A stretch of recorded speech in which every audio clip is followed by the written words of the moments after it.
Hey guys, tonight we begin with the 13 years America spent making alcohol illegal, and somehow ended up with more drinking, more crime, more death, and a government that was actively poisoning its own citizens. But before we follow America into one of the most confident mistakes in modern history, take a moment to like the video and subscribe, but only if you genuinely enjoy what I do here. Leave a comment telling me where you're listening from, and what time it is for you tonight. I always like seeing where these stories travel. Now dim the lights, clear your mind, and let's begin. In 1920, the saloon was everything. It was where working men spent their evenings, where wages were cashed, where jobs were found, where communities gathered, where grief was managed and celebrations were held. The saloon was not just a place to drink. It was the only public space most working-class Americans had. Then the government decided to get rid of it. The reasoning was not unreasonable, at least on paper. Alcohol caused poverty. Poverty caused misery. Misery caused crime. Remove the alcohol and the chain breaks. The temperance movement had been making this argument for 100 years, and by 1920 they had made it loudly enough and persistently enough that it became the law of the land, the 18th Amendment, ratified by 46 of 48 states, the most ambitious social experiment in American history. It took effect at midnight on January 17th. By morning, nothing had changed. The drinking continued. It just moved. Out of the saloon and into somewhere quieter, somewhere darker, somewhere with a password on the door and no particular interest in following rules. The speakeasy arrived almost immediately, as if it had been waiting. Within a year, New York City alone had 15,000 of them. By 1927, 30,000. Twice the number of saloons that had existed before the ban. The government had not removed alcohol from American life. It had simply removed itself from any say in how alcohol was sold, to whom, at what price, and with what inside it. That last part would matter more than anyone anticipated. To understand how America arrived at this point, you have to go back further than 1920. Much further. The movement that produced Prohibition did not appear overnight. It accumulated slowly over a century, the way a river erodes a canyon, quietly, patiently, until one day the ground simply gives way. It began in the 1820s with something called the American Temperance Society. Not a fringe group. Not a collection of eccentrics meeting in a barn. By 1835 it claimed 1.5 million members, which in a country of 13 million people is not nothing. These were ordinary people, many of them with genuine grievances. The saloon was not always the cosy institution it sounds like from a distance. It was also where men drank their paychecks before they got home, where families went hungry on a Friday because Thursday had been generous at the bar, where a woman waited until Sunday to find out how much of the week's wages had survived. The suffering was real. The anger was earned. The solution they proposed was simply, as it turned out, completely wrong. But that would take another century to confirm. The Women's Christian Temperance Union arrived in 1873 and understood something the earlier movement had missed. Personal suffering told in public moves people more than moral argument. The WCTU did not lecture. It organised. It connected temperance to women's suffrage, to labour rights, to prison reform, to every cause that involved people with limited power trying to get more of it. Frances Willard, who led it for nearly 2 decades, called the strategy "do everything." She meant it literally. By the time she was done, the WCTU was not a temperance society. It was a political force, and it had made temperance inseparable from everything else progressive America claimed to believe in. To be against the saloon was to be for the working family. To be for the working family was to be against the saloon. The logic was circular, but it was effective, and it was repeated until it felt like common sense. The movement grew in waves. Every decade brought a new version of the same argument, slightly louder, slightly better organised. In 1851, the state of Maine banned alcohol entirely. 12 other states followed within 4 years. Then the laws were repealed or weakened or simply ignored, and the cycle started again. It was a pattern that would repeat itself so many times that by the time national prohibition finally arrived, it felt less like a new idea and more like an old one that had simply run out of patience. What changed everything permanently was the Anti-Saloon League. Founded in 1893, the League was not a moral crusade, it was a machine. It operated like a modern political action committee before anyone had invented the term, non-partisan, ruthless, single-minded. They would endorse Democrats or Republicans, liberals or conservatives, whoever promised to vote dry. They did not care about your other policies. They cared about one thing, and they pursued it with a focus that most political organizations never achieve. A senator who crossed them found his career quietly dismantled. A congressman who cooperated found himself with funding, endorsements, and an organized voting bloc behind him. The League did not ask nicely. It applied pressure until the pressure worked. At the center of this machine was a man named Wayne Wheeler. He drafted the Volstead Act, the law that enforced prohibition. He made and unmade congressional careers.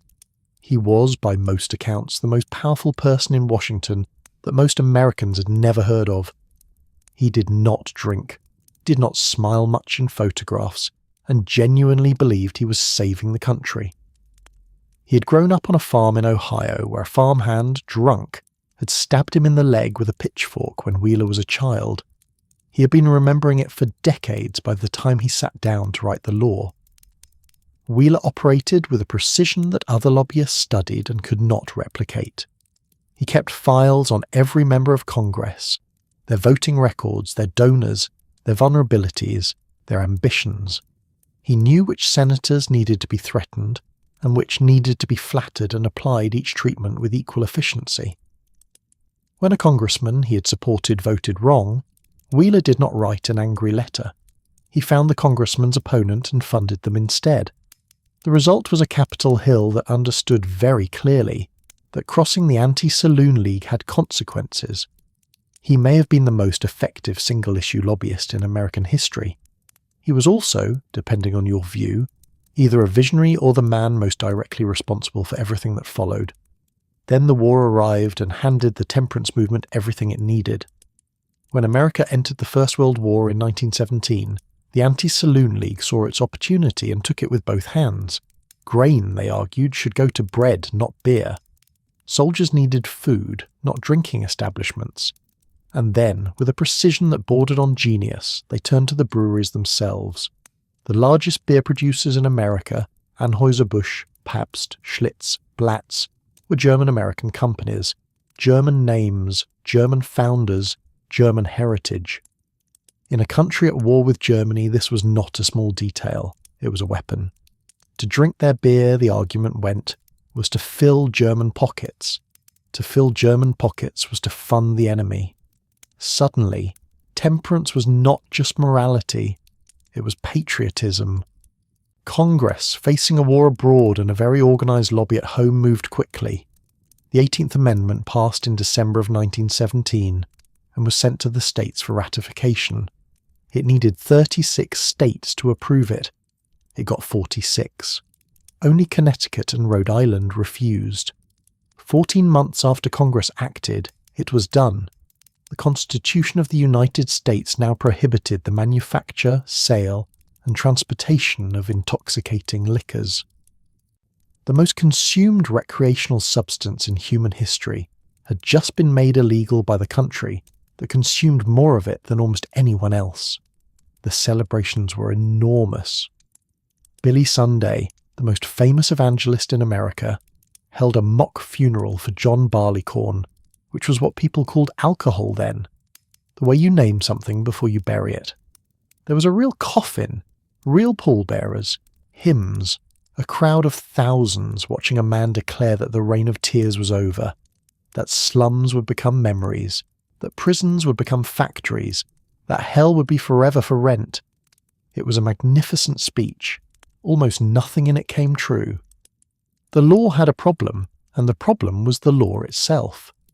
The Volstead Act, which defined how prohibition would actually work, was a document full of the kind of loopholes that suggested either extraordinary incompetence or a quiet acknowledgement that total enforcement was never really the plan.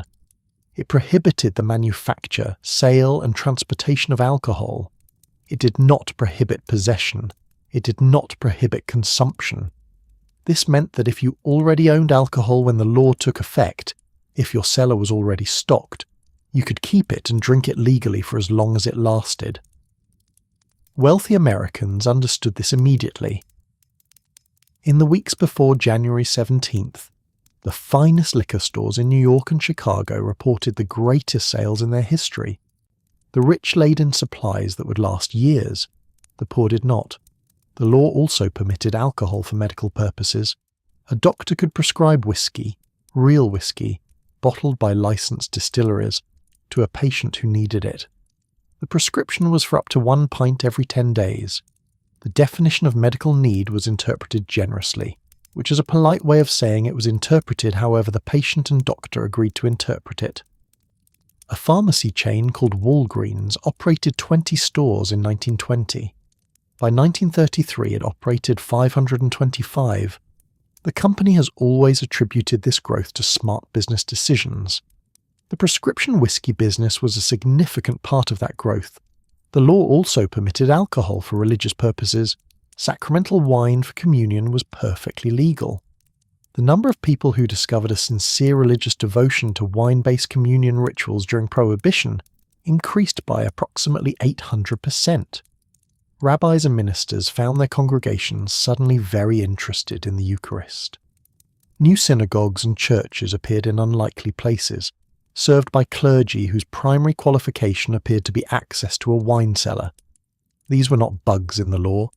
They were the law, exactly as written, and they were used enthusiastically by everyone who could afford a doctor's visit or a pew.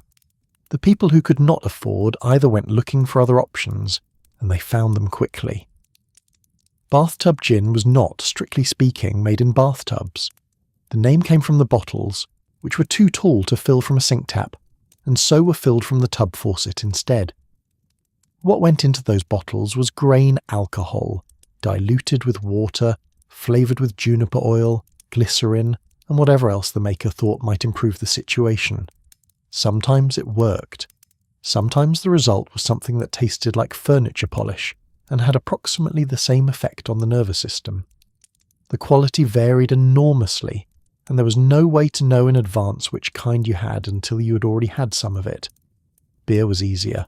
Grape concentrate kits appeared in grocery stores almost immediately, sold legally as a baking ingredient. The kits came with a notice warning buyers not to add yeast, because adding yeast would cause the mixture to ferment into wine, which was illegal. The warning was technically required by law.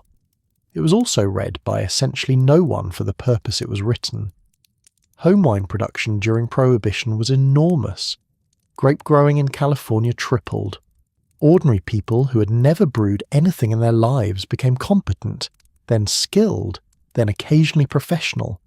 The government had one more option available. Industrial alcohol, the kind used in manufacturing processes, was still legal because factories needed it. But industrial alcohol that could be consumed by humans was a problem, and so the law required it to be denatured, poisoned, made undrinkable. The formula included methanol, which causes blindness and death, alongside kerosene, benzene, and formaldehyde. The idea was that no one would drink something that had been deliberately made lethal. This turned out to be an optimistic reading of how desperate people become when they want to drink and cannot afford anything better. Bootleggers tried to clean the industrial alcohol to reverse the poisoning through redistillation. Some of them were good at it, some of them were not. The people who drank the results had no way of knowing which bootlegger they had found. What was left, after the doctors and the rabbis and the bathtub chemists and the poisoned industrial supply, was the speakeasy. And the speakeasy was not what the temperance movement had imagined. They had imagined, if they thought about it at all, that without the saloon there would simply be less drinking, that the removal of the institution would reduce the desire. What happened instead was that the institution became more interesting. The saloon had been a working-class space, loud and cheap and largely male. The speakeasy replaced it with something that felt, to many people, considerably more exciting. You needed a password. You knocked on an unmarked door. You descended into a basement or climbed to a back room and found, inside, something that felt like a secret the whole city was sharing. And for the first time, women were welcome. The respectable women of the 19th century had not gone to saloons. It was not done. But the speakeasy had no such rules. It was already illegal. The entire establishment was already outside the boundaries of polite society, so it had no particular reason to maintain any of polite society's other conventions. Women came, young women especially. They drank, they smoked, they danced to jazz music played by black musicians who had migrated north from New Orleans and Chicago's South Side and found audiences in the underground clubs that they had never found in the segregated venues above ground. The cocktail was born here too, not as an affectation but as a necessity. Bathtub gin was harsh, and mixing it with something made it survivable, and then people got creative, and then a drinking culture that would define the rest of the 20th century emerged from the basements of establishments that weren't supposed to exist. The finest speakeasies were not seedy. The 21 Club in New York had a wine cellar with a secret door built on a counterweight system. When the door was opened, shelves tilted automatically and the bottles rolled back into the wall, presenting themselves as an innocent wine rack. Federal agents raided it repeatedly. They found nothing. The club is still open. New York's mayor Jimmy Walker, who served from 1926 to 1932, was frequently seen at speakeasies and made no particular effort to conceal it. He was openly contemptuous of the law he was nominally required to enforce. He was also very popular. The people of New York re-elected him in 1929 by an enormous margin. The message this sent to the federal government was one the federal government chose not to receive. The enforcement apparatus that was supposed to make all of this stop was charitably inadequate. The entire Prohibition enforcement budget in 1920 was $2 million. The country had 100 million people. The federal government deployed approximately 1,500 Prohibition agents to cover a nation that stretched 3,000 miles and contained, by conservative estimate, tens of thousands of establishments actively violating the law every evening. These agents were paid between $1,200 and $2,000 a year. A successful bootlegger in Chicago might offer a single agent more than that in a single conversation. The corruption that followed was not a surprise. It was arithmetic. The Prohibition Bureau, which sat under the Treasury Department rather than the Justice Department, for reasons that were never entirely clear, became infamous within months for the quality of its personnel. The civil service requirements that governed most federal jobs did not initially apply to Prohibition agents, which meant that the League and its allies could place their own people in enforcement positions. The result was a bureau staffed partly by true believers and largely by people who had found a federal salary attached to a job with very little oversight. Some agents were honest and worked themselves nearly to exhaustion, trying to enforce an unenforceable law. Many were not. Agents were caught running their own bootlegging operations. Agents accepted bribes in the same precinct houses where they had filed arrest reports the previous week. The Prohibition Bureau fired thousands of agents for corruption during its 13 years, approximately 1 in 12 of everyone it ever hired, which sounds like rigorous accountability until you consider that for every agent caught, an unknown number were not. In Chicago, Capone's organization was paying an estimated $75 million a year in bribes to police, judges, and officials by the late 1920s. This was not petty corruption. It was a budget line. It was the cost of doing business in a city where the business was illegal, which meant the business had to purchase the right to operate from the people who were supposed to stop it. The law had handed organized crime something it had never had before, a product with unlimited demand, no legal competition, and profit margins that made every other criminal enterprise look modest by comparison.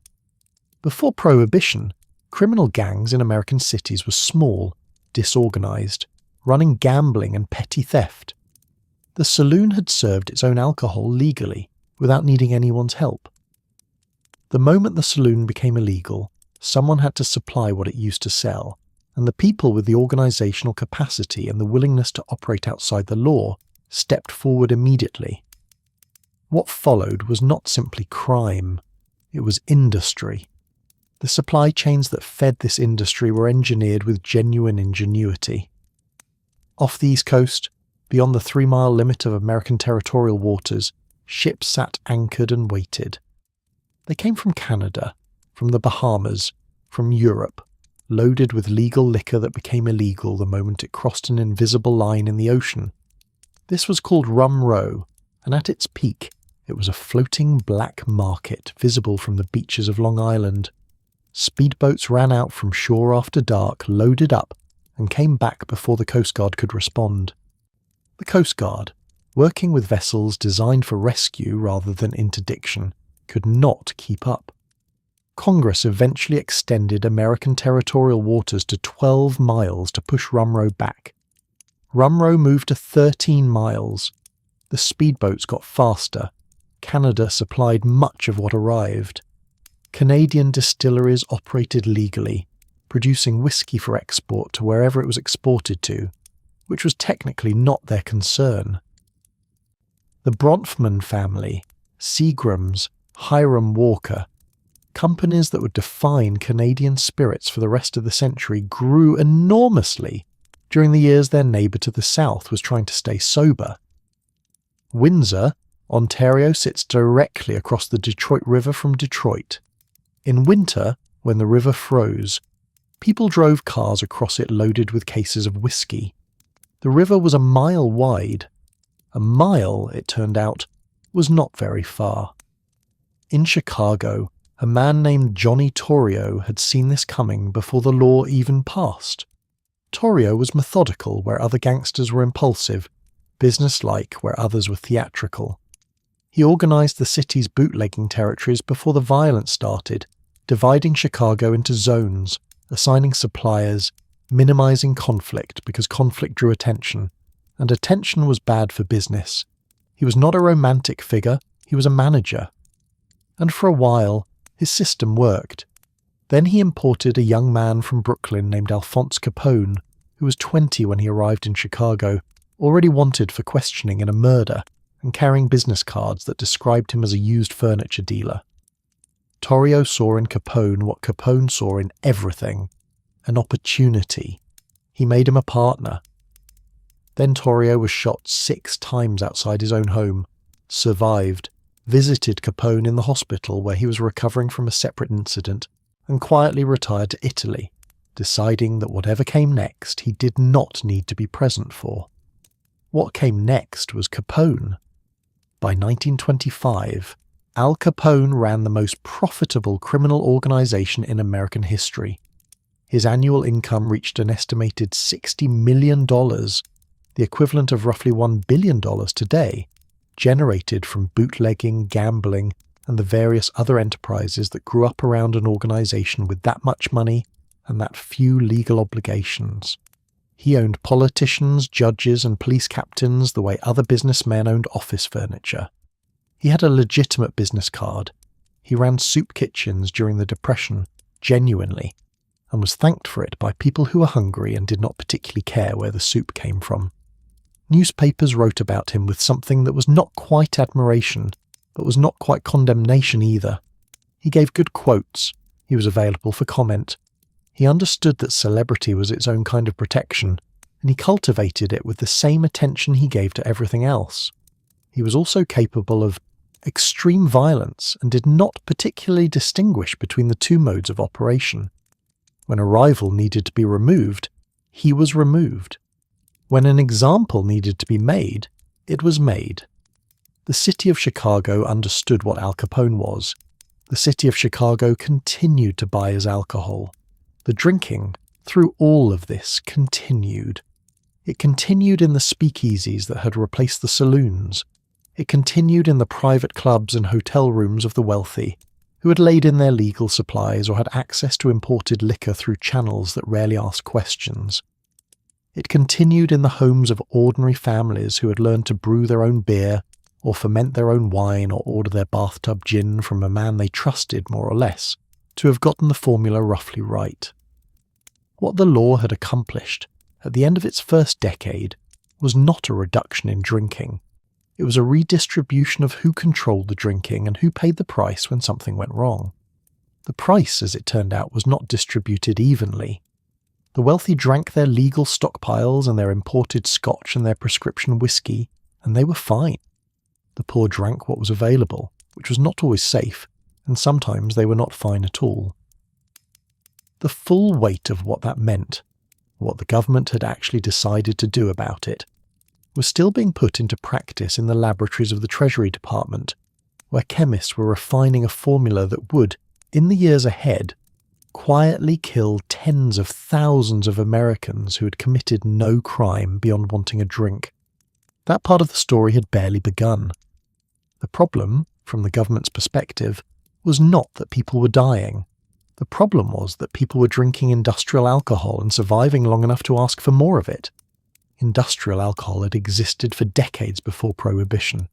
It was grain alcohol, the same base as any whiskey or gin, produced cheaply in large quantities for use in manufacturing, in varnishes, fuel, cleaning solvents, the machinery of industry. It was never meant to be consumed. It tasted terrible, and it was dangerous in ways that had nothing to do with intoxication. But it was alcohol, and during Prohibition it was legal, and it was available, and that made it, for people without better options, worth trying. The government had anticipated this. Before Prohibition even began, the Treasury Department had established a requirement that all industrial alcohol be denatured, chemically altered to make it undrinkable. Poisoned, in plain terms. The formula included methanol, which is wood alcohol, and which causes blindness before it causes death.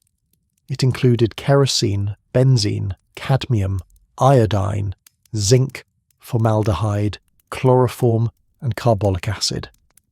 The specific combination varied by batch and by year, but the intention was consistent. If you drank it, you would suffer. If you drank enough of it, you would not drink anything again. This was not a secret. The denaturing program was public policy, written into law, administered by chemists employed by the United States government. The officials responsible for it understood exactly what they were putting into the supply and exactly what would happen if someone consumed it. They considered this acceptable. The formula was not static. Different batches used different combinations depending on the intended industrial use and the current political priorities. Some formulas were more lethal than others. Some left more visible traces in the body. Some produced blindness before death. Others moved faster. What they shared was the intention to make industrial alcohol impossible to drink without suffering serious consequences. The chemists who designed the formulas were competent professionals doing precisely what they had been asked to do. The people who asked them to do it were officials of the United States Treasury Department, operating under the authority of a constitutional amendment ratified by 46 states. It was, in every formal sense, legal. It was also, in every practical sense, a poisoning program. The bootleggers understood the problem immediately. Industrial alcohol was cheap. It was available in enormous quantities. If you could remove the poisons, or enough of them, you could sell the result as liquor, at liquor prices, to people who could not afford imported whiskey or prescription spirits, or the better grade of bathtub gin. The process was called renaturing. It involved redistilling the denatured alcohol, which removed some contaminants, and then cutting it with water and flavouring to produce something that resembled a drinkable product. Some bootleggers were skilled at it, others were less skilled. The difference between the two was not always visible in the bottle. The renaturing operations range from the relatively sophisticated to the completely improvised. At the upper end, bootleggers with access to proper distillation equipment could remove a substantial portion of the methanol and other volatiles, producing a result that, while not safe in any absolute sense, was considerably less lethal than the raw industrial supply. At the lower end, someone with a barrel and an ambition could redistill once, add some caramel colouring, pour it into bottles and sell it at the corner. The customer had no way to tell the difference. The colour was the same, The smell was approximately correct. The price was what the price was. What made this particularly dangerous was inconsistency. A batch that was fine on a Tuesday could be followed by a batch from the same supplier, using the same process, that killed 3 people by Thursday. The renaturing was not reliable enough to be trusted, and there was no mechanism for testing it, and the people buying it were not in a position to wait for a laboratory analysis before deciding whether to pour a glass. The customers who bought renatured industrial alcohol were, almost without exception, the people with the fewest options. The wealthy had their legal stockpiles, their prescription whiskey, their imported scotch arriving, via Rum Row at prices that reflected the risk of smuggling but not the poverty of its buyers. The middle class had bathtub gin of varying quality, and home-brewed beer and grape wine fermented in kitchen closets. The poor had whatever was cheapest. What was cheapest was often the most dangerous. This was not an accident. It was the structure of the system. The deaths began almost immediately, and they were not subtle. In New York City, the chief medical examiner was a man named Charles Norris. He was meticulous, experienced, and not given to dramatic statements. He had been appointed in 1918, the first professionally trained medical examiner in the city's history, and he had spent his career building a forensic office that operated on evidence rather than assumption. He began tracking alcohol-related deaths from the first year of Prohibition, cataloguing them by cause, by neighbourhood, by the type of alcohol involved. What he found was not ambiguous. People were dying from poisoned industrial alcohol in numbers that increased year by year. By 1926, 1,200 people had died from poisoned alcohol in New York City alone. That was one city, in 1 year. Norris took his findings to the press. He was specific about what had happened to these people. The blindness that preceded death, the convulsions, the organ failure, the particular cruelty of methanol poisoning, which mimics intoxication before it begins destroying the optic nerve and the liver and the brain. The process was not quick. Methanol is metabolized slowly, converted in the body into formaldehyde and then formic acid, and the damage accumulates over hours and sometimes days. A person could drink contaminated alcohol on a Saturday night and feel sick on Sunday and go blind on Monday and be dead by Tuesday, not understanding at any point what had happened to them, or why, or that the substance that had done this to them had been deliberately prepared to do exactly this. Norris called the denaturing policy legalized murder. He was not speaking loosely. He meant that the government had placed a known poison in a substance it understood people would consume, and that people had consumed it, and that they had died, and that the government had continued the policy anyway. The government's response was to increase the poison concentration. In 1927, after bootleggers had grown more sophisticated at renaturing and the death toll had proven insufficient as a deterrent, the Treasury Department revised its formula. The methanol content was increased. Additional poisons were added. The stated rationale was that the existing formula was not discouraging consumption effectively enough. People were still drinking the industrial alcohol, which meant the poison was not doing its job, which meant more poison was required. The logic was internally consistent. It was also a decision by the United States government to kill more of its own citizens for drinking. Wayne Wheeler, who had drafted the Volstead Act and remained the most powerful voice of the temperance movement, supported the policy explicitly. When journalists asked him to respond to the mounting death toll, he said that the victims had chosen to drink knowing the risks, and that the government bore no responsibility for the choices of people who broke the law. He was not an unusual voice. He was the mainstream position. Charles Norris kept documenting the deaths. By Christmas of 1927, he estimated 700 people had died in New York from poisoned alcohol that year alone. He kept publishing his findings. He kept being ignored by the people with the authority to change the policy. H.L. Mencken, the journalist and critic who had been writing acidly about Prohibition since before it began, called the poisoning program a demonstration of what happened when moral crusaders were given the power of the state. He was widely read. The policy did not change. What makes this period particularly difficult to absorb is not the scale of the deaths. Though the scale was significant, it is the clarity of the decision-making. This was not negligence. It was not an unintended consequence that officials discovered too late to address. The denaturing program was designed to kill people who drank industrial alcohol. When it became clear that bootleggers were partially circumventing it, the response was to make it more lethal. The people dying were not anonymous to Charles Norris. He wrote their names down. He documented their symptoms. He published the results in reports that the newspapers printed and that the Treasury Department did not read. The people who died were not in the main reckless thrill-seekers experimenting with dangerous substances. They were people who wanted a drink and could not afford a safer one. A labourer in Lower Manhattan, a factory worker in the Bronx, a woman in Brooklyn whose family did not understand why she had gone blind before she died. These were not the people Prohibition had promised to protect.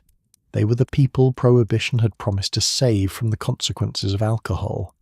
Instead, the law saved them from safe alcohol and handed them poisoned alcohol, and when they died from it, their deaths were attributed to their own choices. Norris understood what this meant with a clarity that the people above him apparently did not share or chose not to share. He was not a political figure. He had not been appointed because of his connections to the temperance movement or his views on the 18th Amendment. He had been appointed because he was the best forensic pathologist available, and because the city of New York had decided, unusually for the time, that the medical examiner's office should be run by someone who knew what they were doing. He used that position to document, with the precision of a man who had spent his career testifying in court, what the denaturing policy was actually producing. He continued doing this for years. He held press conferences. He submitted reports. He wrote letters to members of Congress. He spoke at medical conferences. He made the case, repeatedly and in language that permitted no misunderstanding, that the government was killing people. The government thanked him for his input and did not change the policy. The wealthy continued to drink safely. The poor continued to die. The number of people killed by government-denatured alcohol during the 13 years of Prohibition is not precisely known. The estimates range from 10,000 to 50,000. The range is wide because record-keeping was inconsistent, because many deaths were attributed to other causes, because coroners in smaller cities did not have Charles Norris's resources or his commitment to accuracy, and because there was no central system for collecting this information and no political will to create one. What is known is that the deaths continued every year Prohibition was in effect, that the government was aware of them, and that the policy that produced them was never changed. The geography of the deaths followed the geography of poverty. New York was the best documented because of Norris. But Chicago had its own toll, and Detroit, and Philadelphia, and every other city with a large working-class population and a robust underground drinking economy, and a supply chain that reached down to the cheapest available source. The deaths were concentrated in certain neighborhoods and certain demographics: immigrant communities, industrial workers, people who lived in the parts of the city that the newspapers covered only when something went badly enough wrong to require a headline. Some cities adapted. Emergency rooms developed protocols for alcohol poisoning that distinguished between different types of contamination. Doctors learned to recognize methanol poisoning specifically. The visual disturbances that came first, the gap between exposure and the worst symptoms, the particular trajectory of organ failure, and to treat it, sometimes successfully, with ethanol, which competed with methanol for the same metabolic pathways and could slow the damage if administered quickly enough. This was medicine learning to manage a problem the government had created and declined to solve. It worked often enough that some people who would have died did not. It did not work often enough to make the morgue significantly emptier. Outside the hospitals, in the neighborhoods where the poisoned alcohol was being sold and consumed, knowledge circulated the way knowledge always circulates in communities that cannot rely on official sources. Which bootleggers could be trusted, which batches had made people sick, which corners to avoid on which nights, which symptoms meant get to a hospital immediately and which meant you were probably fine. It was imperfect and informal and entirely word of mouth, and it was the only consumer protection available to people buying an illegal product from an unregulated market that the government had decided to make more dangerous rather than less. These speakeasies that served industrial alcohol, the lowest tier of the underground drinking economy, operating in basements and back rooms in the poorest neighbourhoods, were not the establishments that appeared in newspaper society columns or that Mayor Jimmy Walker was photographed leaving. They were invisible in the way that poverty is usually invisible, noticed only when something went badly enough wrong to require official documentation.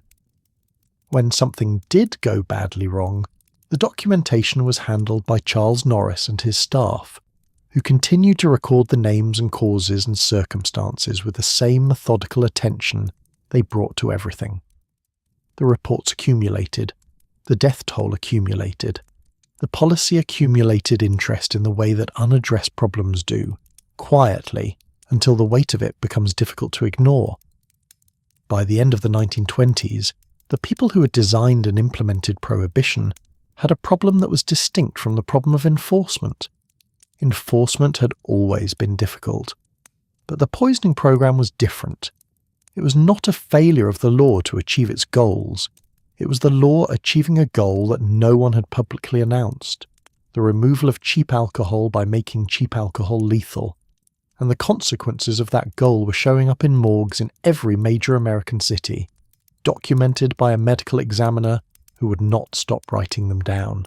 Charles Norris kept writing. The government kept adding methanol. The bootleggers kept renaturing with varying success. And the people at the bottom of the supply chain kept drinking what was available, because what was available was all there was.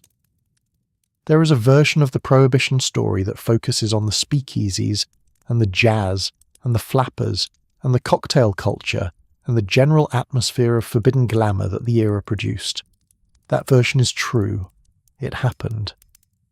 The 21 Club was real, and its hidden wine cellar was ingenious, and the social mixing that occurred in underground bars was genuinely radical for its time. People wrote novels about it. People made films about it. People still make films about it. The aesthetic survived because it was genuinely appealing. The low light, the password, the sense of shared conspiracy against an overreaching law. There is another version of the story that focuses on the bodies. That version is also true. It also happened. It happened in the same years, in the same cities, often in the same neighbourhoods, just in different rooms. The two versions of prohibition did not contradict each other. They were the same law, operating on different people, producing different results depending entirely on how much money those people had. The wealthy did not drink poisoned alcohol. They did not need to. They had options. They had doctors who could write prescriptions and wine cellars that could be stocked legally before the deadline, and connections that could source imported liquor from Canada or the Bahamas or wherever it was coming from that week. They drank well throughout Prohibition. Some of them wrote memoirs about what a fascinating time it was. The people without options drank what was available. Some of them survived it. Some of them went blind. Some of them died in hospital beds while Charles Norris's staff wrote down their names. The holiday death tolls were particularly stark. Christmas and New Year's brought spikes every year.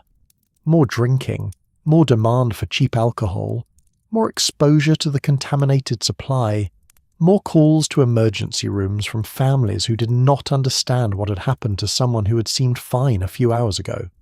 Norris documented these spikes with the same methodical precision he brought to everything else. He presented them at conferences. He submitted them to government agencies. He gave interviews in which he explained, in terms that required no medical training to understand, what the denaturing policy was doing to the people of New York. Congress did not change the policy. The Treasury Department did not change the policy. The only response the government produced in the years when the death toll was most clearly documented was the revised formula of 1927, which increased the methanol concentration.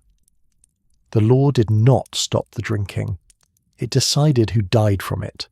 And having decided, it increased the dosage. Wayne Wheeler died in 1927, the same year the government revised its denaturing formula upward. His wife and mother-in-law had been killed in a gas stove accident at their summer cottage earlier that year.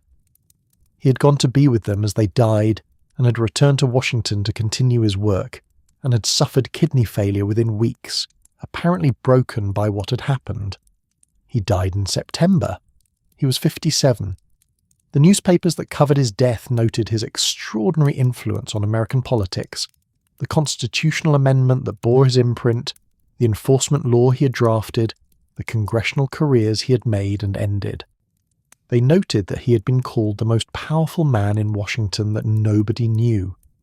They did not note the denaturing program he had defended, or the people it had killed, or the formula that had been increased that same year. That was not the version of Wayne Wheeler that appeared in the obituaries. He genuinely believed he had been saving the country. That belief did not make the deaths any different. It did not make the methanol any less lethal. It did not make any difference at all to the people whose names Charles Norris was still writing down, in the city 5 hours south, in the reports that no one in the Treasury Department was reading. Without Wheeler, the temperance movement lost its most effective operator. The Anti-Saloon League continued, but it had been built around one man's particular genius for political pressure, and that genius was not replaceable. The movement that had passed a constitutional amendment in 18 months without a single significant concession to its opponents would spend the next 6 years watching the political consensus slowly, then rapidly, shift against everything it had built. The chemists did their work, the bootleggers did theirs. Charles Norris kept writing down names, and the distance between the version of the 1920s that people remember, the glamour, the jazz, the speakeasies with their clever wine cellars and their celebrity patrons, and the version that Norris documented kept growing.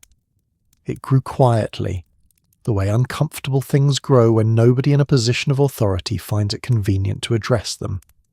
Prohibition had 6 more years to run. The deaths would continue until it ended.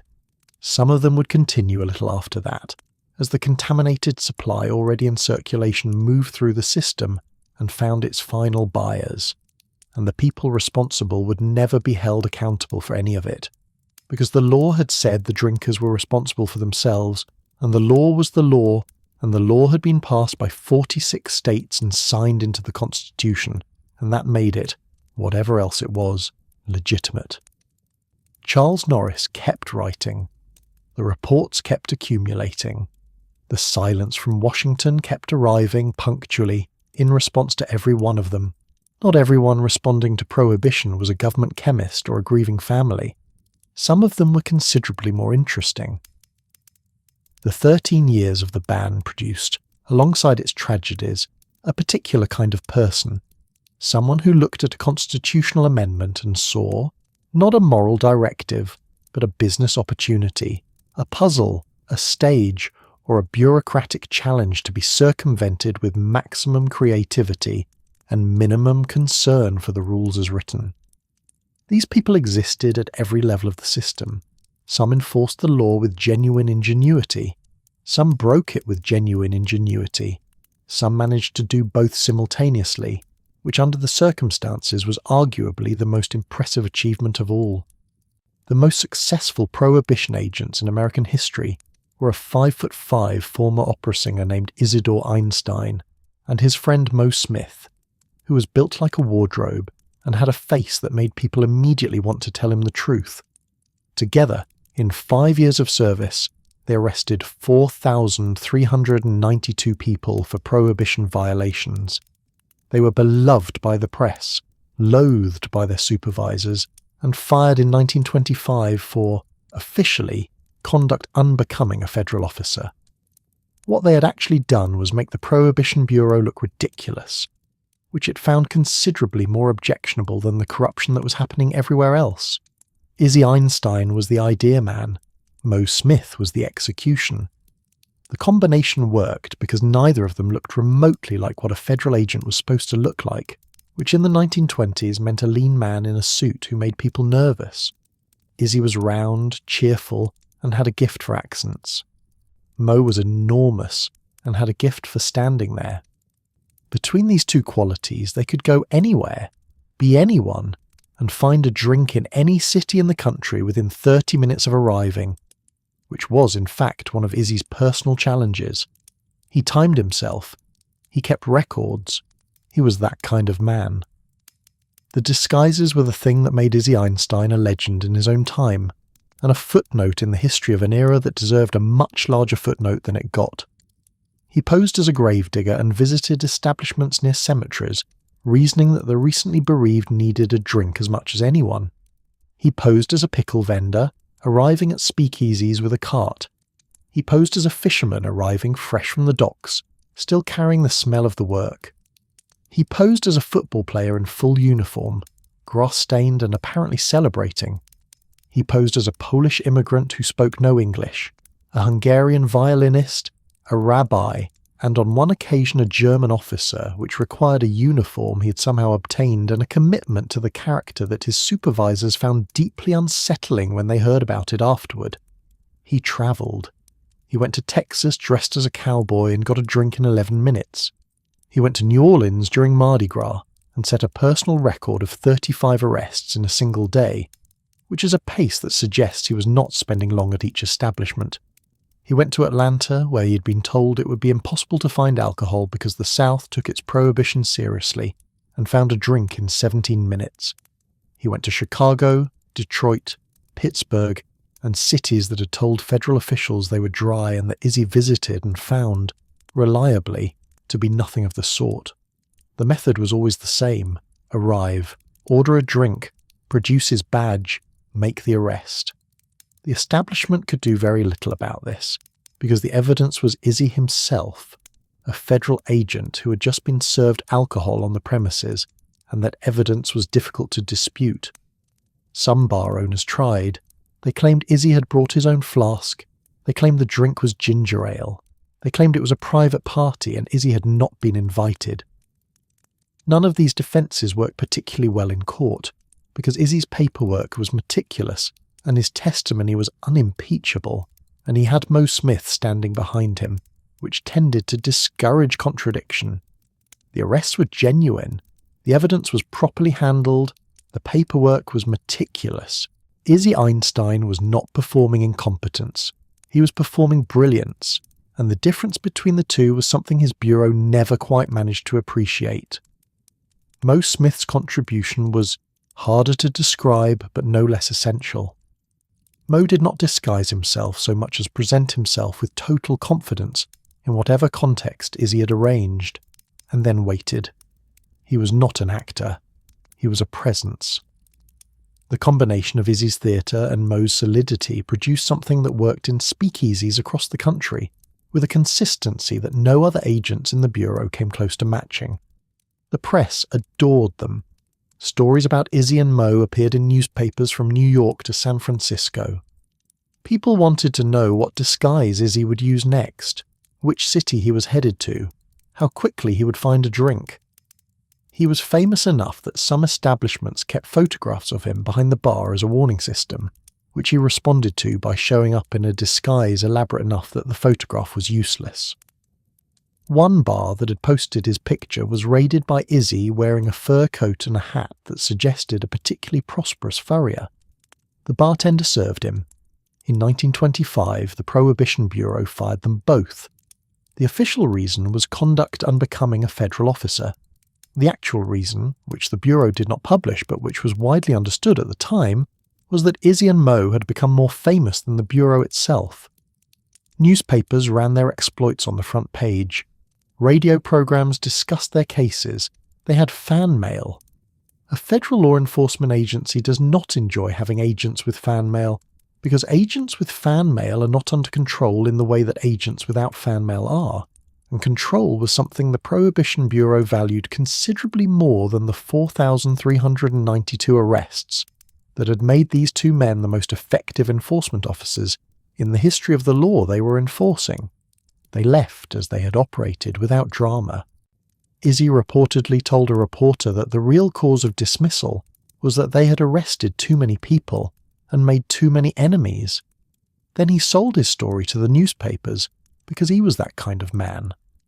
The Bureau went back to its regular operations, which produced far fewer arrests and much less attention, and were significantly easier to manage. If Izzy Einstein represented the law working better than the law deserved, then George Remis represented something else entirely, the law being read so carefully by someone so intelligent that it defeated itself. Remis was a Cincinnati lawyer. He was not a criminal, at least not at the beginning. He was a defense attorney who had spent years representing bootleggers and had come to understand through this work exactly how the Volstead Act was structured, where its permissions were, and what a sufficiently creative person might do with those permissions. What he noticed, specifically, was that the law allowed alcohol for medicinal purposes. Pharmacists could legally sell whiskey prescribed by doctors. The whiskey had to come from somewhere. Licensed distilleries could still produce it. He put these facts together in a way that no one in Congress had apparently anticipated when they wrote them. Remis bought distilleries. He obtained the government permits required to produce medicinal whiskey. He contracted with pharmacies to purchase his product.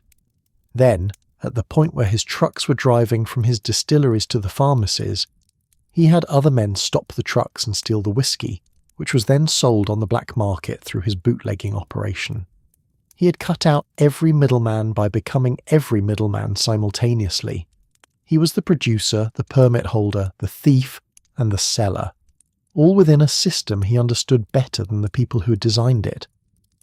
At his peak, Remis controlled a significant portion of the medicinal whiskey supply in the United States. His annual income reached approximately $40 million. He threw parties at his Cincinnati mansion that people talked about for years, genuine Gatsby parties, in the sense that the guests arrived expecting a party and found something that felt more like a statement.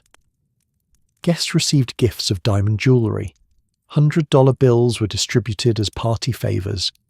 One party reportedly featured a swimming pool filled with champagne, which was illegal, expensive, and apparently very much worth it from the perspective of everyone who attended. Then he went to prison. Federal prosecutors had been building a case against Remis for years. He was convicted in 1922 and sentenced to 2 years at the Atlanta Federal Penitentiary. This would have been an inconvenience for most people. For Remis, it was an opportunity, because the Atlanta Federal Penitentiary happened to be full of prohibition violators who wanted legal advice, and Remis was a lawyer with time on his hands. He continued practicing law from prison. He was that kind of man. While he was away, his wife Imogene was managing his affairs. She was managing them with considerable initiative. She had begun cooperating with the federal agent assigned to his case, a man named Franklin Dodge, who had left the bureau by this point, and whose relationship with Imogene had moved well beyond the professional. She transferred Remis's assets to herself. She liquidated his properties. By the time Remis was released from prison in 1925, the fortune he had built was largely gone, and Imogene had filed for divorce. Remis pursued legal remedies. The legal remedies were not proceeding in his favour. He spent 2 years watching his lawyers fail and his money disappear, and the woman who had taken it prepared to remarry, and in October of 1927 he intercepted her car on the way to her divorce hearing, chased her on foot through Eden Park in Cincinnati, and shot her. She died that afternoon. Remis stood trial for murder. He represented himself. He argued temporary insanity, a defence that required him to convince the jury that the man standing before them, composed, articulate, conducting his own defence with evident competence, had been temporarily incapable of controlling his actions on the morning in question. The closing statement lasted several hours. He spoke about betrayal, about what had been taken from him, about the specific cruelty of losing not just a fortune but the person who had helped take it. He wept at the appropriate moments. He cited case law. He addressed individual jurors by name. Whether the jury believed his temporary insanity argument in the strict legal sense, or whether they simply felt that the circumstances provided adequate justification, and did not particularly want to send a man to prison for shooting his wife under those specific circumstances, is something the deliberation record does not resolve. The deliberation lasted 19 minutes. The verdict was not guilty. Remis walked out of the courthouse. He gave a statement to the reporters who had covered the trial and who had, during its course, described it variously as the most unusual murder defense in Ohio legal history and a masterpiece of theatrical self-representation.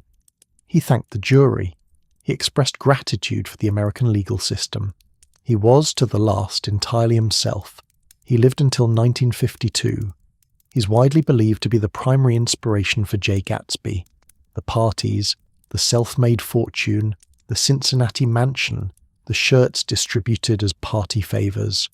All of it maps onto a man who read the Volstead Act like a contract, found the loophole, made $40 million, went to prison, lost everything to the woman he loved, shot her in a park, and walked free. F. Scott Fitzgerald met people like Remis in the 1920s, which raises the question of what exactly Fitzgerald thought he was fictionalizing. Roy Olmstead approached the same basic problem: how to sell alcohol in a country where selling alcohol was illegal, from a completely different direction, which was perhaps predictable given that his previous job had been lieutenant of the Seattle Police Department. Olmstead had been a genuinely good police officer. He understood supply chains, logistics, personnel management, and, crucially, exactly how the police department he had worked for operated and where its attention was directed at any given moment. When he was fired from the department in 1920 after being caught in a small bootlegging operation, he took everything he had learned from both careers and built something much larger. The Olmstead operation was distinguished from other bootlegging enterprises by its professionalism. There was no violence. This was a deliberate policy, not a happy accident. Olmstead had seen enough of what violence did to criminal operations. It drew attention, it created enemies, it made people talk to prosecutors, and he had decided that a bootlegging business run like a legitimate business would be both more profitable and more durable. He paid his suppliers fairly.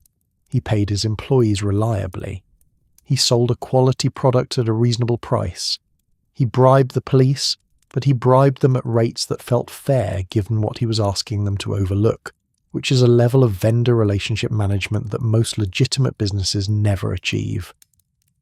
At its peak, the Olmstead operation was moving 200 cases of Canadian whiskey into Seattle every day. The profit margins were significant. The organisation was well run enough that Olmstead employed a bookkeeper, which was either very professional or very optimistic given the nature of the enterprise, and a team of drivers who knew the routes, the schedules, and precisely which police officers were on which shifts. His wife, Elsie, ran a children's radio program on a Seattle station. The program broadcast bedtime stories in the evenings. Federal agents monitoring the broadcast believed the stories contained coded messages to the delivery network, instructions embedded in the narrative, times and locations worked into the dialogue. Whether this was actually happening, or whether the agents were pattern matching in the way that people who are looking for patterns always eventually find them, has been debated by historians ever since. Olmstead himself denied it. The stories were just stories, he said. The children enjoyed them. The federal government caught him anyway, through methods that turned out to matter considerably more than the bedtime stories. J. Edgar Hoover's Bureau of Investigation had been wiretapping Olmstead's phones without a warrant. This was not a minor procedural issue. It was a question about the limits of government power that would take decades to fully resolve. Olmstead was convicted in 1925, largely on the basis of evidence obtained through those wiretaps. He appealed. The case went to the Supreme Court, which ruled in 1928 in Olmstead versus United States that warrantless wiretapping did not violate the Fourth Amendment because the wiretaps had been placed on telephone lines outside his home rather than inside it. The reasoning was that the Constitution protected against physical intrusion. Wires were not physical intrusion, therefore the evidence was valid. This decision stood for nearly 40 years. It was overturned in 1967. Olmstead served his time, was released, became a Christian Scientist, and spent the rest of his life speaking against prohibition. He forgave the men who had prosecuted him. He was that kind of man. The Supreme Court case he had generated, however, outlasted his forgiveness by several decades and shaped American privacy law, in ways that had nothing to do with bootlegging and everything to do with how much of a person's life the government could monitor without asking permission. Among the people officially responsible for enforcing prohibition, there were varying degrees of sincerity about the task. At one end was Mabel Walker Willebrandt, the Assistant Attorney General of the United States, the most powerful woman in the federal government during the 1920s, and quite possibly the person who understood the law's failures most clearly of anyone still working to enforce it. Willebrandt was appointed in 1921. She was 31 years old. She had been a public defender in Los Angeles, defending the poor in a legal system that was not always designed with them in mind, and she brought to the Justice Department the same commitment to doing the job in front of her that had characterized her earlier career. For 8 years she prosecuted prohibition cases. She supervised the enforcement apparatus. She argued cases, oversaw agents, and pursued violators with a thoroughness that earned her both respect and enemies in approximately equal measure. She was effective in ways that surprised people who had expected her appointment to be ceremonial. It was not. She prosecuted bootleggers from the smallest operation to the largest. She pursued corruption cases against agents who had taken bribes. She worked to establish that the law meant what it said in cities, where the prevailing assumption was that it meant something far more flexible. She gave speeches across the country urging citizens to support enforcement. In 1928 she campaigned for Herbert Hoover, delivering addresses that some critics felt crossed the line from civic engagement into political electioneering, which created a controversy that followed her for the rest of her tenure. She was, by every measure, doing the job she'd been given. She privately believed the law was not enforceable. She said so, carefully and with appropriate qualifications, to people she trusted. She did not say so publicly. She continued enforcing it. When asked, she explained that her job was to enforce the laws that Congress passed, not to evaluate whether those laws were wise, and that she would do her job until Congress passed different ones. This was a defensible position. It was also, given what she privately believed, a position that required a certain amount of compartmentalization that she maintained, without visible strain, for 8 years. She left the Justice Department in 1929 and wrote a book called Inside of Prohibition. It described, with the clarity that comes from knowing something from the inside for 8 years, exactly why the law had not worked, could not work, and had produced the outcomes it had produced. She described the corruption, the under-resourcing, the structural impossibility of enforcing a law that the majority of the urban population considered illegitimate. She described it all with the careful precision of someone who had spent a decade in courtrooms and knew exactly what the record would show. The book sold well. The law lasted 4 more years. There were others who occupied the space between enforcement and evasion, with far less ambivalence than Willebrandt. The members of Congress who had voted for prohibition and continued drinking after it passed were numerous enough to constitute not an exception but a pattern. The House of Representatives had a bootlegger who made deliveries directly to the Capitol. Several senators maintained private supplies that were not, by any charitable reading of the Volstead Act, legal. The men who had written the law, in other words, had written it for other people. This was not entirely surprising. Legislating virtue for others while maintaining one's own exceptions is a practice with deep roots in every political system ever devised. What made it particular to prohibition was the scale. The law had been passed on a wave of moral conviction, with genuinely stirring language about the damage alcohol did to families and communities, and the promise of a better America that awaited on the other side of abstinence. The people who delivered that language and then ordered their bootlegger to use the back entrance were not hypocrites in an unusual sense. They were hypocrites in the entirely usual sense, operating at an unusually visible moment in American history, when everyone could see what they were doing because everyone was doing approximately the same thing. The speakeasies of Washington, D.C. operated in an atmosphere of relaxed enforcement that reflected the preferences of the people responsible for enforcement. The city that had passed the 18th Amendment was not a dry city. It was a city where the 18th Amendment was technically in force and practically beside the point, which was, in a somewhat compressed form, The story of prohibition everywhere. What all these people shared: Izzy Einstein and his disguises, George Remis and his swimming pool of champagne, Roy Olmstead and his bedtime stories, Mabel Willebrandt and her private doubts, the congressmen and their capital bootlegger, was a relationship with the law that was improvisational rather than principled. The law existed. It was absolute. It was written into the Constitution, and almost nobody, on any side of it, was behaving as if it were any of those things. The people enforcing it found creative ways to make it work that its drafters had not anticipated. The people evading it found creative ways to evade it that its drafters had not anticipated. The people charged with prosecuting violations privately doubted whether the violations were worth prosecuting. The people who had passed the law were having drinks delivered to their offices. This was not a system in crisis. It was a system that had quietly revealed what it actually was. Not a moral transformation of American society, but a rearrangement of its surfaces, with everything that had existed before continuing to exist underneath, slightly adjusted and considerably more interesting. The adjustment was almost complete. The crisis, when it came, would come from somewhere else entirely. Not from a clever bootlegger or a disguised federal agent or a politician ordering quietly from a back entrance. It would come from a garage on North Clark Street in Chicago, on a February morning when the snow was still on the ground, and the year was 1929, and 7 men were about to discover that Prohibition's most dangerous product was not the alcohol at all. It was the people who had been put in charge of it. The morning of February 14th, 1929 was cold. Chicago winters are not subtle, and this one was not making an exception. Snow had fallen. The streets were quiet in the way that streets are quiet when sensible people have decided to stay inside.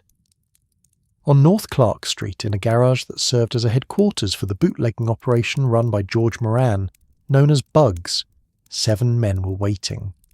They were waiting for a delivery of hijacked whiskey. This was normal business. They were not particularly concerned. They had been doing this for years. The garage was familiar territory. The men were colleagues in an enterprise that, while illegal, had by 1929 a certain routine quality to it. The way that illegal things tend to acquire routine when they go on long enough without catastrophic interruption. The interruption arrived at 10:30 in the morning. 2 men in police uniforms entered the garage. 3 more followed, 2 of them also in uniform, 2 in civilian clothes. The 7 men inside did what people do when police officers enter a room they are occupying while in the process of conducting illegal business. They cooperated. They put their hands up. They faced the wall. This was the sensible response, and they took it without apparent hesitation. What followed took only a few seconds. The 5 men opened fire with 2 Thompson submachine guns and 2 shotguns. The 7 men against the wall were shot repeatedly at close range. 6 of them died in the garage. A 7th survived long enough to be found and to be asked, by the police who arrived afterward, who had done this. He refused to say. He died later that day. He had been shot 14 times and he still refused to say. The men who had entered wearing police uniforms were not police officers. They were members of Al Capone's organization.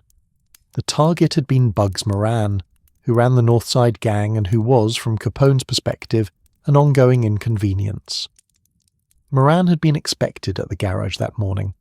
Moran was late. He had seen the men in police uniforms entering the building from down the street and had assumed it was a police raid, which was reasonable given that they were wearing police uniforms, and had kept walking. By the time he understood what had actually happened, he was several blocks away and the 7 men inside were dead. He was asked later who he thought was responsible. He said, "Only Capone kills like that." Al Capone was in Florida when it happened. He had been there for some time, with witnesses, and the witnesses were numerous and credible in the way that witnesses tend to be when a great deal of money is involved. The case against him for the murders was never made, could never be made, and Capone knew this before the bodies were cold. What he had not anticipated, and what no one in the organised crime world of 1929 had fully anticipated, was the response. The country had known about gang violence for years. It had been a background feature of the Prohibition era, reported in newspapers, occasionally involving casualties, generally understood as a cost of the underground economy that the ban had created. People were aware that bootleggers shot each other. This awareness had produced in most of the country something closer to grim acceptance than outrage. The gangs were fighting over territory created by a law that made the territory worth fighting over. That logic was not lost on the public, even if the public was not always willing to state it plainly. 7 bodies in a garage on Valentine's Day was different. It was not different in kind. Gang violence had produced worse body counts in less visible circumstances. It was different in its imagery. The photographs circulated within hours. The 7 men lined up against the wall, shot from behind, killed while cooperating, some of them still in their overcoats.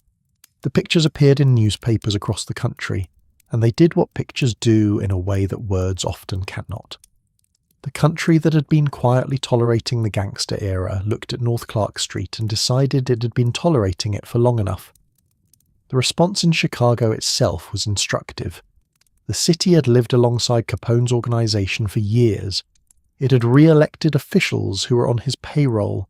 It had purchased his product, attended his establishments, and maintained a kind of willful blindness about what sustained the enterprise. The massacre did not make Chicago suddenly moral, but it made certain positions untenable.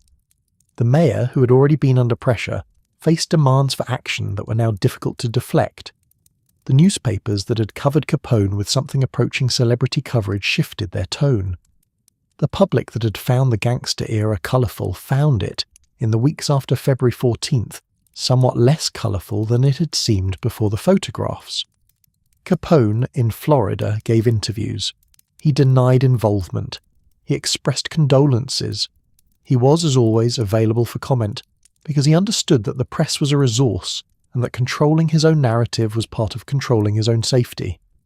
But the narrative was harder to control in the aftermath of the massacre than it had been before it. The image of 7 men against a wall had an authority that no amount of soup kitchen charity work or good quotes could entirely offset. The political pressure that followed the massacre did not immediately end Prohibition. It was not capable of immediately ending Prohibition because the 18th Amendment was in the Constitution, and removing it required a process that could not be completed in the aftermath of an emotional week in February. What it did was shift the terms of the conversation in a way that made certain positions hard to maintain. Defending Prohibition as a success had always required a particular kind of selective attention, focusing on the genuine reduction in alcohol consumption in some communities, on the improvement in certain public health metrics, on the sincere moral vision behind the law, while not looking too directly at the speakeasies or the corruption or the poisoning deaths or the systematic failure of enforcement. The St. Valentine's Day massacre made this selective attention significantly harder to sustain. 7 bodies in a garage were not an abstraction, they were a photograph. And the photograph had a caption, and the caption was, "This is what Prohibition has produced." The defence of the law shifted after February of 1929. It became less confident. The people who had supported it most enthusiastically found themselves, not for the first time, explaining how the current problems would be solved by more enforcement, by stricter penalties, by better funding of the Bureau. The people who had doubted it all along said nothing they had not already been saying for years. The difference was that more people were now listening. 8 months later, the stock market collapsed. October of 1929. The crash that opened the Depression was not by itself the reason Prohibition ended. The causes of repeal were multiple and had been accumulating for years. But the Depression changed the political mathematics of the question in a way that nothing else had managed to do. Before the crash, the argument for repeal was largely moral and practical. The law was not working. It had created organised crime. It had produced corruption. It had poisoned people. It had made a joke of law enforcement and a lie of the politicians who voted for it and kept drinking. These were arguments that had been made accurately for the entire duration of Prohibition. They had not been sufficient. After the crash, the argument for repeal became economic. Legal alcohol would generate tax revenue. Estimates put the figure at $500 million annually, roughly a third of all federal revenue before Prohibition, and federal revenue was something the government desperately needed in 1930, 31, 32, when banks were failing and people were standing in bread lines, and the question of where the government's money was going to come from had acquired a new urgency. Legal alcohol would also create jobs in breweries, distilleries, bars, restaurants, the supply chains that supported all of them, at a moment when employment had become the central political concern of the country. The moral argument had not moved the political system enough. The economic argument moved it very quickly. The breweries and distilleries that had been shuttered in 1920 still existed in most cases. The buildings were still standing. The equipment, in many cases, was still present. The workforce that had operated them had dispersed but not vanished. What would be required to restart legal alcohol production was not construction from scratch. It was the removal of the legal prohibition against doing what those buildings had been built to do. This was not, by the standards of Depression-era economic policy, a complicated intervention. It was the simplest possible stimulus measure. Remove a ban and watch an industry restart itself with its own capital. The people who had spent 13 years opposing repeal on moral grounds found the economic arguments difficult to counter, not because the moral arguments had become wrong, but because the context had changed in a way that made moral arguments feel like luxuries. You could make a principled case for temperance when the economy was growing and the country was prosperous. Making the same case in 1932, when a quarter of the workforce was unemployed and the government was struggling to fund basic services, required a kind of detachment from present reality that fewer and fewer politicians were willing to maintain in public. President Herbert Hoover, facing a depression he could not solve and a prohibition he could not defend, tried one more thing. In 1929 he appointed a commission, 11 distinguished members, former judges, former cabinet officials, lawyers of impeccable reputation, charged with studying prohibition comprehensively and reporting on its effectiveness and recommending what should be done. The commission was called the Wickersham Commission, after its chairman, George Wickersham, who had been Attorney General under President Taft. It worked for 2 years. It interviewed hundreds of witnesses. It reviewed enforcement records, court statistics, corruption investigations, public health data. It compiled its findings into a report of considerable length and considerable clarity. The findings were not ambiguous. Prohibition was not working. It could not be enforced with any available resources. The corruption it had produced was systemic and pervasive. Drinking had not stopped. Organised crime had grown to a scale that now threatened legitimate institutions. The courts were overwhelmed. By the end of the 1920s, half of all federal criminal prosecutions were Volstead Act violations. The public in major urban areas had no respect for the law and showed no signs of acquiring any. The Commission found, in short, everything that Charles Norris had been documenting, everything that Mabel Willebrandt had privately believed, everything that the country could see for itself simply by walking past a speakeasy in any major city on any evening of the week. The Commission's recommendation was to continue prohibition. The document that contained both of these things ran to several volumes. It was submitted to President Hoover in January of 1931. It was read immediately by journalists who were, to put it charitably, not going to let the contradiction pass without comment. Several commissioners, apparently aware that the gap between their findings and their recommendation was going to be difficult to defend, submitted individual statements that qualified the recommendation in various ways. Some said they personally favoured modification. Some said they favoured further study. One commissioner submitted a statement that was, by the standards of government reports, unusually candid about the distance between what the evidence showed and what the Commission had been willing to say about it. The overall document remained what it was.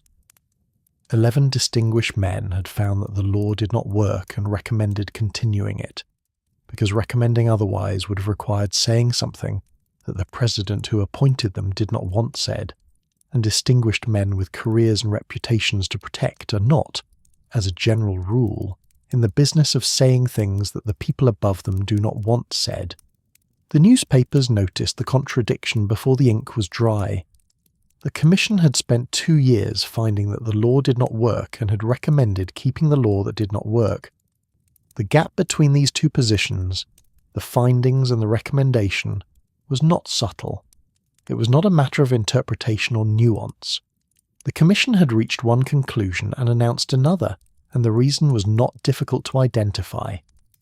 The members of the Wickersham Commission were distinguished men with careers to protect and a president who had appointed them to validate a policy he was not prepared to abandon. They had found what they found, and then they had recommended what they had been expected to recommend, and they had apparently hoped that no one would read both halves of the document carefully enough to notice. Everyone read both halves. Walter Lippmann, the journalist and political commentator who was among the most respected voices in American public life, wrote that the commissioners had done their research honestly, and then lacked the courage to report it honestly. He said they had reached one conclusion and announced another, because admitting the conclusion their research supported would have required saying something that powerful people did not want said. He was not gentle about this. He was not alone. The newspapers that ran the story ran it with the kind of clarity that only appears when a contradiction is so obvious that the only question is how directly to state it. Some were direct, some were sarcastic, some simply printed the findings alongside the recommendation and left the reader to observe the distance between them. The distance was substantial.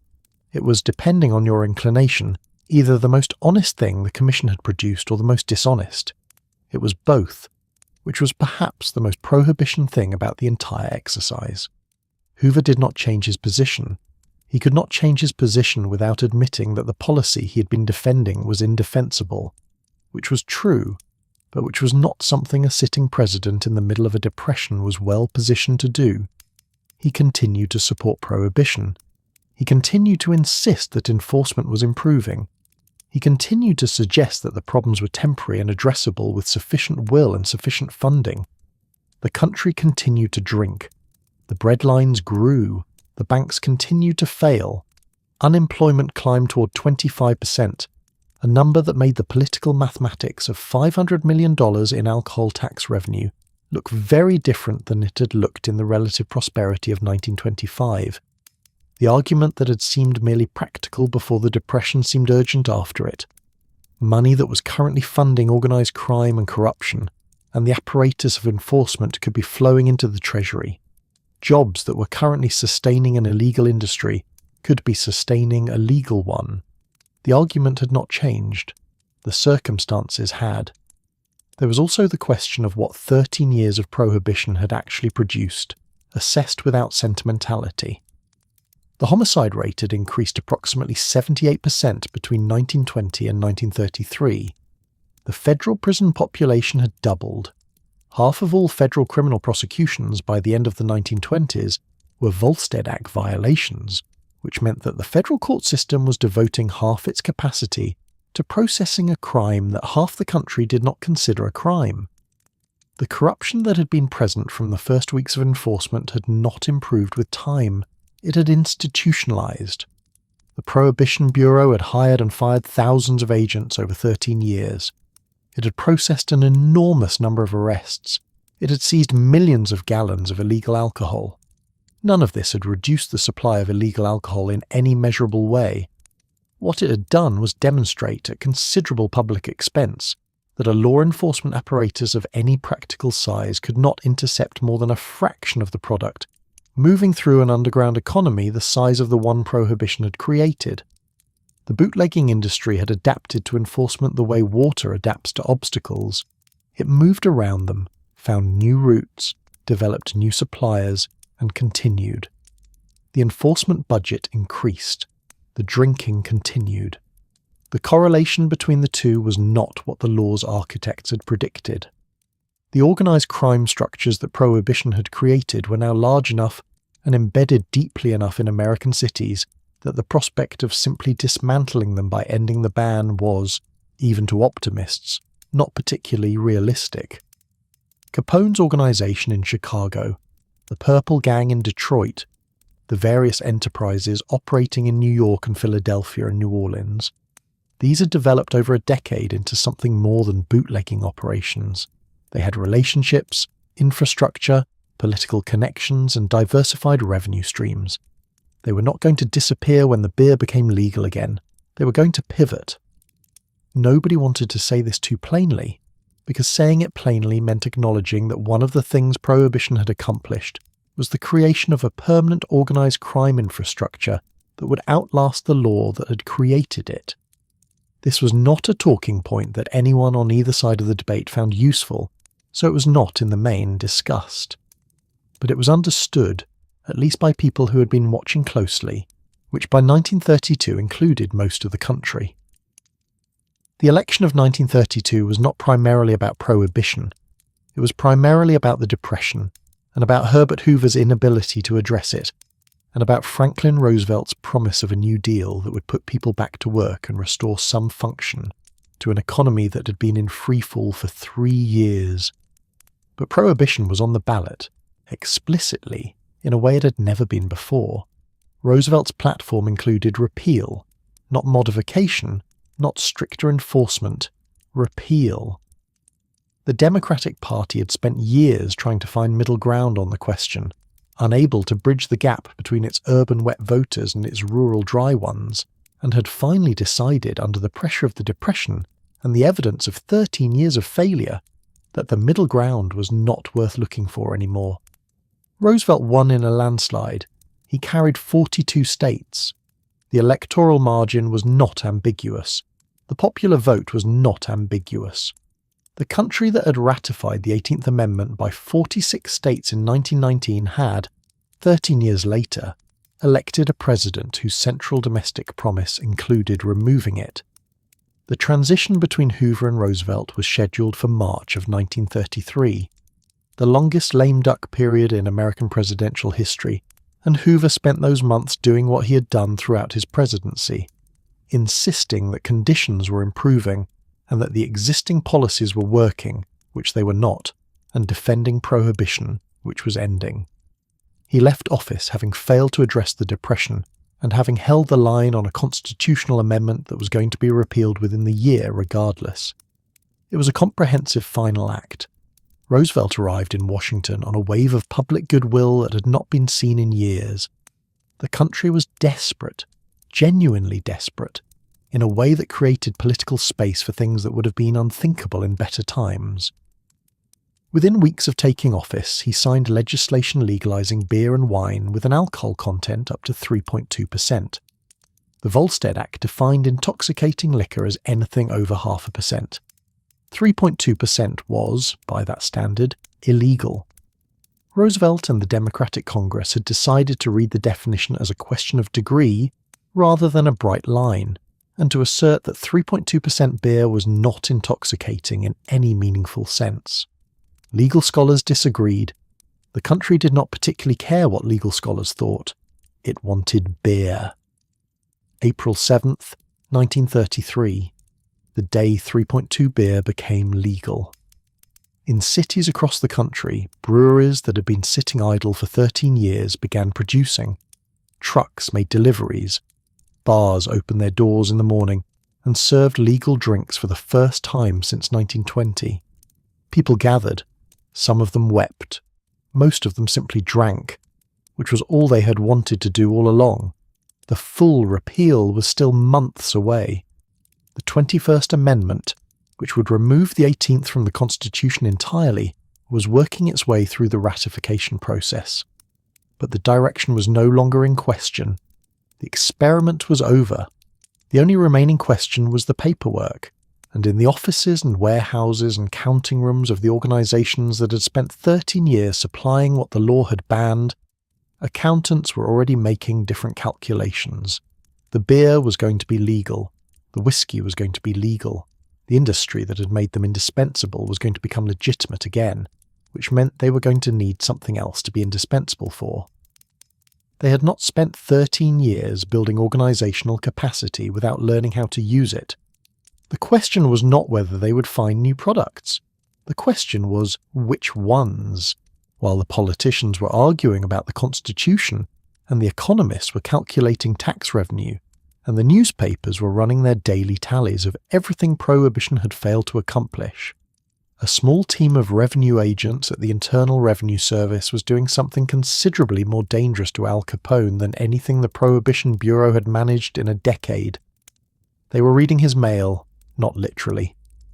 But the paper trail that Capone had spent years carefully avoiding, the signed contracts, the named accounts, the documented income that would have connected him directly to his organization's revenue, had gaps in it that a sufficiently patient accountant could read as clearly as a confession. Capone had never put his name on anything. He had never signed a check. He had never opened an account in his own name or taken a salary or filed a tax return that acknowledged how he actually lived. The used furniture business on his business card did not explain the mansion in Miami, the fleet of cars, the staff, the clothes, the constant flow of cash through his hands and into the hands of the people around him. He spent money. Spending money leaves traces.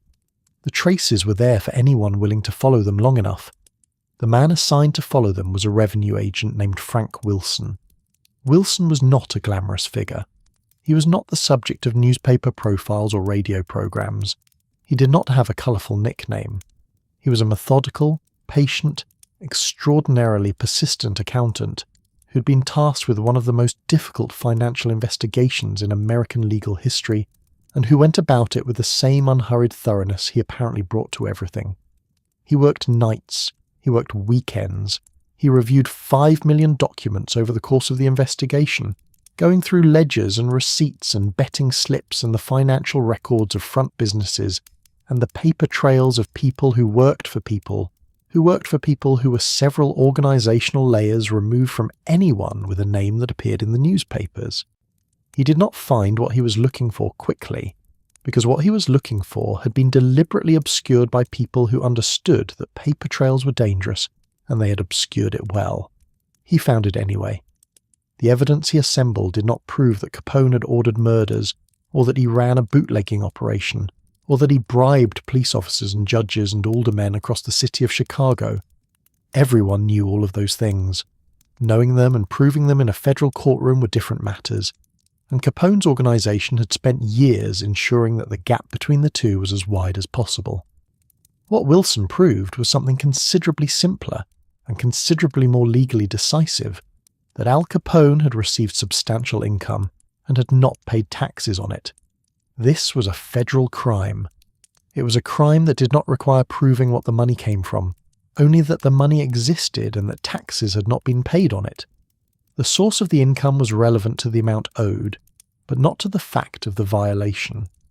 A man who earned $60 million from bootlegging and paid no income tax owed the same amount of back taxes as a man who earned $60 million from any other source and paid no income tax. The government was not making a moral argument. It was making an arithmetic one. Capone's lawyers had no good answer because the arithmetic was correct. Capone was indicted on 22 counts of tax evasion in June of 1931. He tried to negotiate a plea agreement for a lighter sentence. The judge rejected it. The trial lasted 2 weeks. The jury deliberated 8 hours. He was convicted on 5 counts and sentenced to 11 years in federal prison, fined $50,000 and charged for court costs. The most powerful criminal in American history had been brought down by accountants, not by Eliot Ness and his famous squad, who had raided Capone's breweries and generated considerable newspaper coverage, and had, in the assessment of people who were tracking the actual finances of the organization, negligible impact on its operations.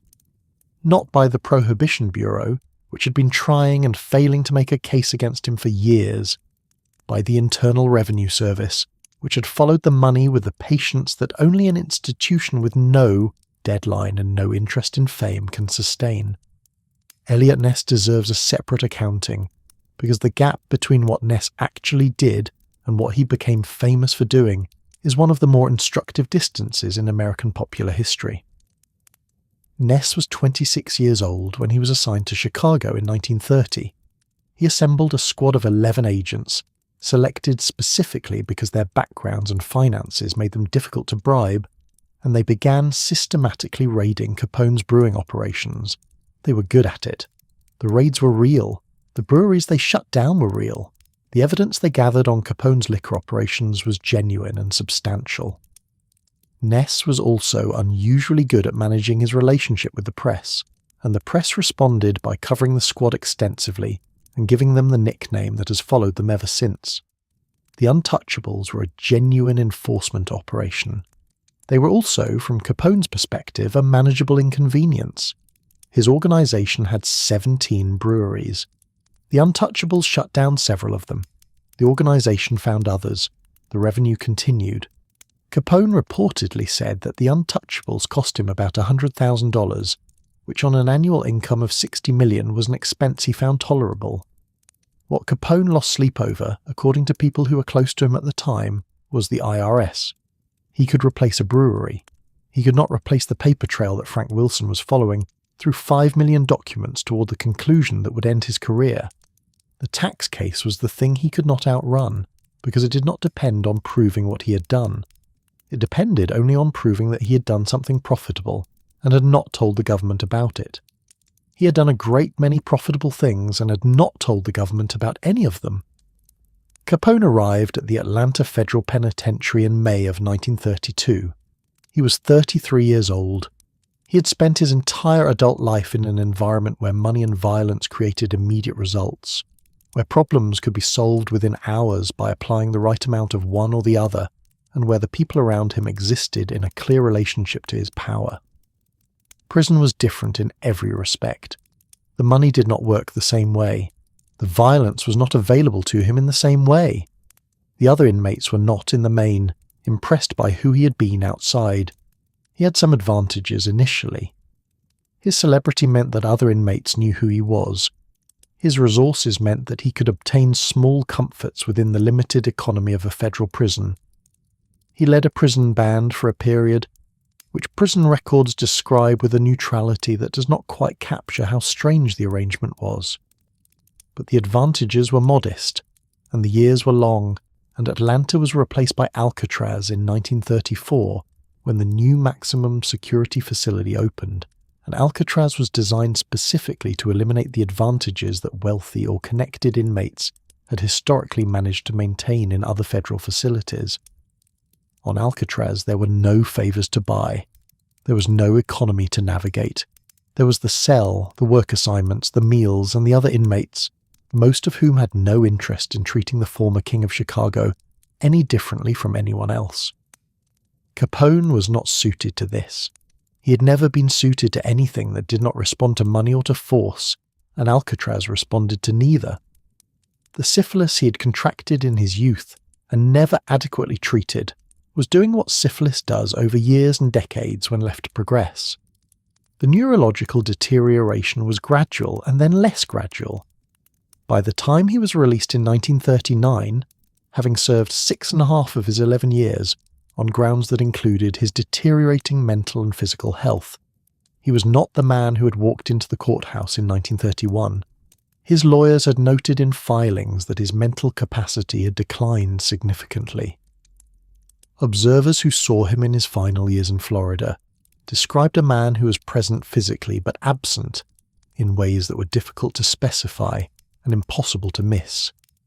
He died at his Palm Island estate in January of 1947. He was 48. The death certificate listed cardiac arrest. Pneumonia had contributed. The syphilis had contributed to everything for 20 years. His organisation had not needed him for a long time. It had people. December 5th, 1933.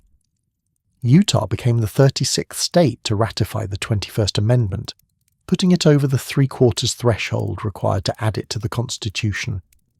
At 5:32 in the afternoon, the amendment was officially ratified. The 18th Amendment was repealed. Prohibition was over. It was, in formal terms, the end of something unprecedented. The 18th Amendment was the first constitutional amendment ever to be repealed.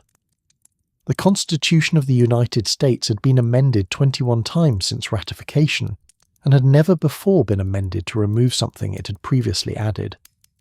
The process that made this possible, the 21st Amendment, was itself unusual, having been ratified through state conventions rather than state legislatures, specifically because Congress did not trust state legislatures in dry states to vote honestly on the question.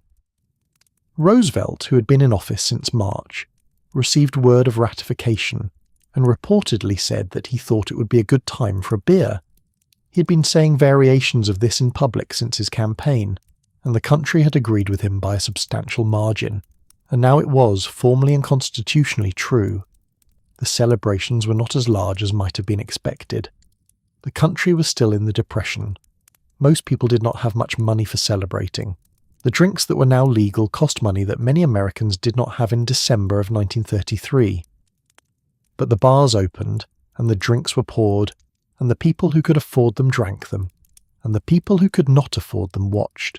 And across the country, the same basic transaction that had been happening illegally for 13 years happened legally, quietly, without drama, because the thing itself, the drink, the bar, the conversation around it, had never actually stopped. It had only changed its legal status. The speakeasies did not close. Most of them applied for liquor licenses and continued operating. The 21 Club in New York, whose hidden wine cellar had defeated federal inspectors for years, became a legal establishment and is still open. The skills people had developed for brewing their own beer and fermenting their own wine did not disappear. The cocktail culture that had been born of necessity, of the need to make bad spirits drinkable, survived into a world where the spirits were no longer bad and no longer illegal, and it survived because people had discovered that they enjoyed it. What did not survive, in any meaningful sense, was Billy Sunday's prophecy. Sunday had stood before a crowd of thousands in January of 1920 and declared that the reign of tears was over, that slums would become memories, that prisons would become factories, that men would walk upright and women would smile and children would laugh and hell would be forever for rent. He had said these things with the conviction of a man who genuinely believed them, which he was. He had preached prohibition for decades and had seen it past, and had believed, in those first hours of 1920, that the world was about to change in the ways he had spent his life insisting it would. The prisons had not become factories. They had doubled in population. The slums were still there. The crime rate had increased. The corruption that had been present in American political life before prohibition had not been reduced. It had been systematized and professionalized, and was now woven through the institutions of every major American city in ways that would take generations to partially address, and that have never been fully resolved. Sunday died in 1935, 2 years after Repeal, still believing that alcohol was the root of social evil, and that the mistake had been in abandoning the experiment rather than in conducting it. He was not alone in this belief. The temperance movement did not disappear with the 21st Amendment. It diminished, lost political power, became a minority position rather than a constitutional mandate. But the people who had supported prohibition on principled grounds did not simply change their minds. They maintained what they had always believed and concluded that the country had made a mistake in retreating from it. History has not, by and large, agreed with this conclusion. But history and conviction operate on different timelines, and the people who held the conviction were not asking history's permission. Alcohol consumption in the years after Repeal did not immediately return to pre-prohibition levels. The years of the ban had broken certain habits, had changed the saloon culture in ways that did not simply reverse when the law changed, had left a generation of Americans who had grown up during Prohibition with a different relationship to alcohol than their parents had.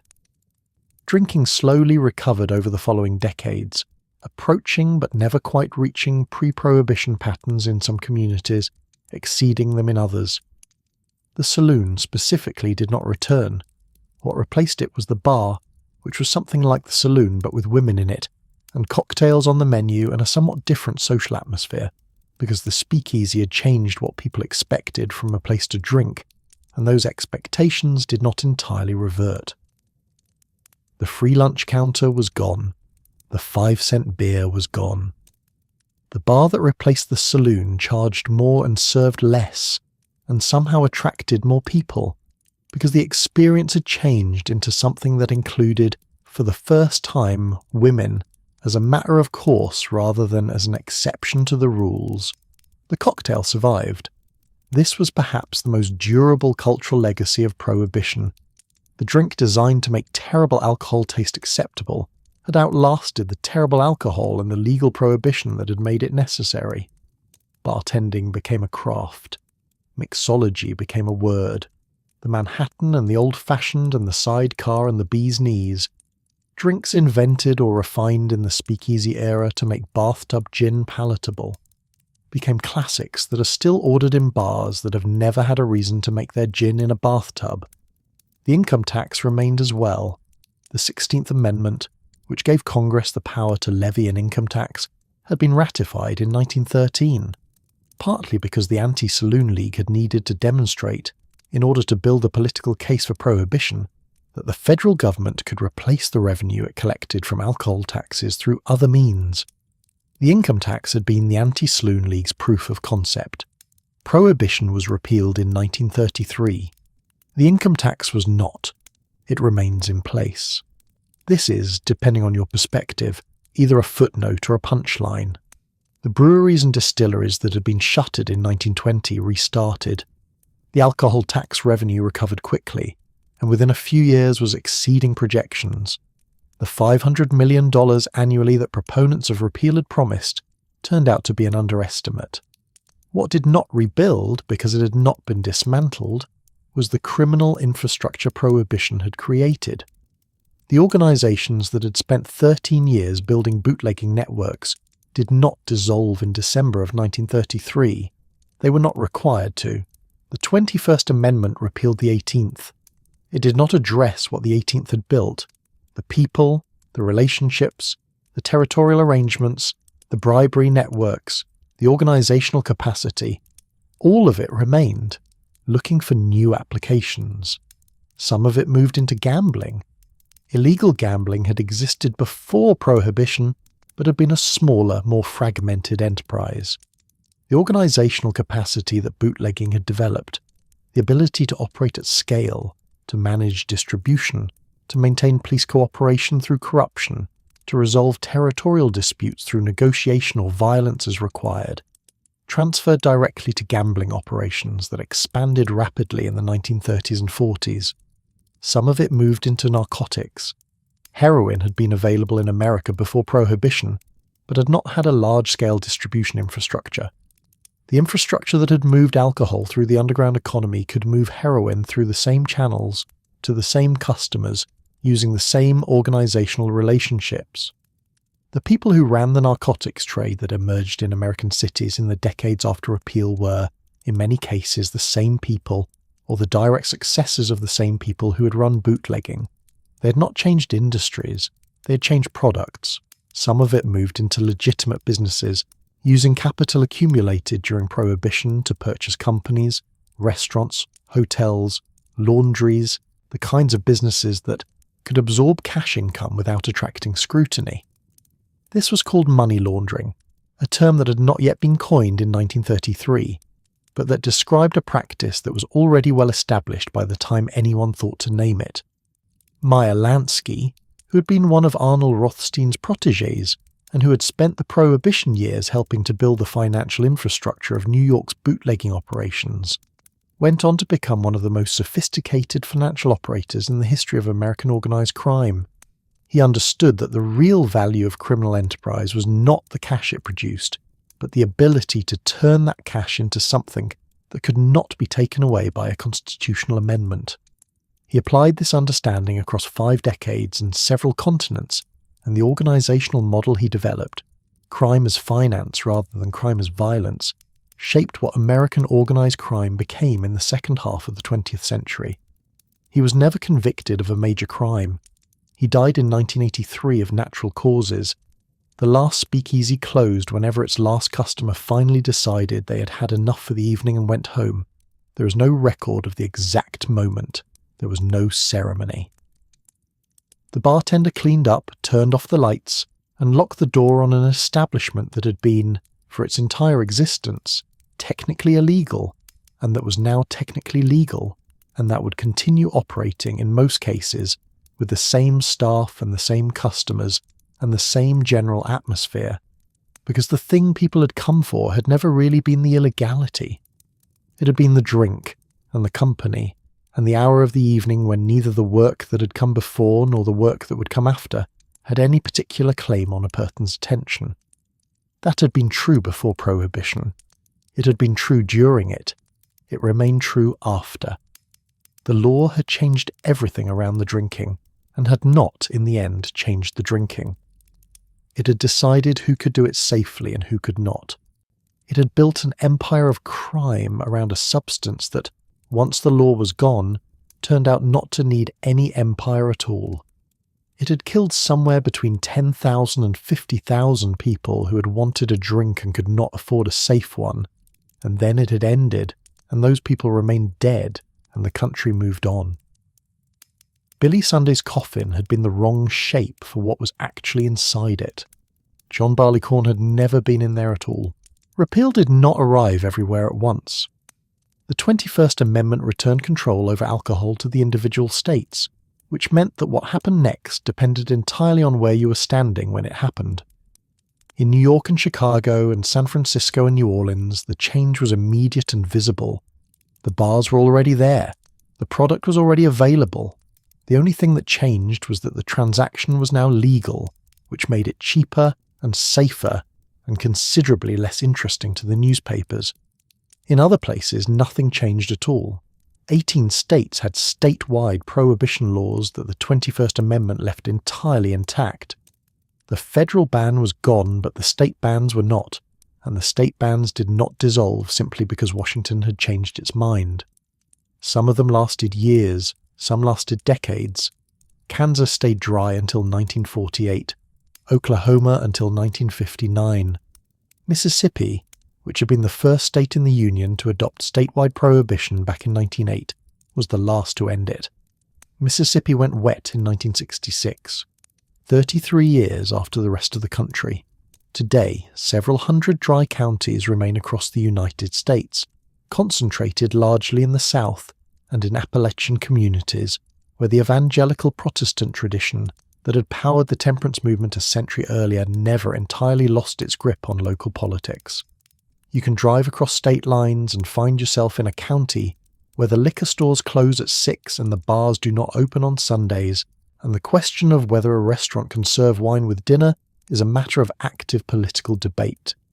Some of these counties border wet counties, which creates the practical situation of people driving 20 minutes to buy alcohol they could not buy at home and driving back, which is an arrangement that satisfies no one entirely, but that has proven remarkably durable.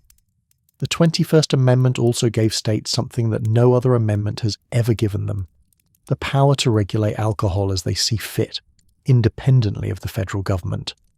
This is why you cannot buy liquor in grocery stores in some states, and why you can in others. It is why some states operate government-run liquor stores, and why others allow private retail.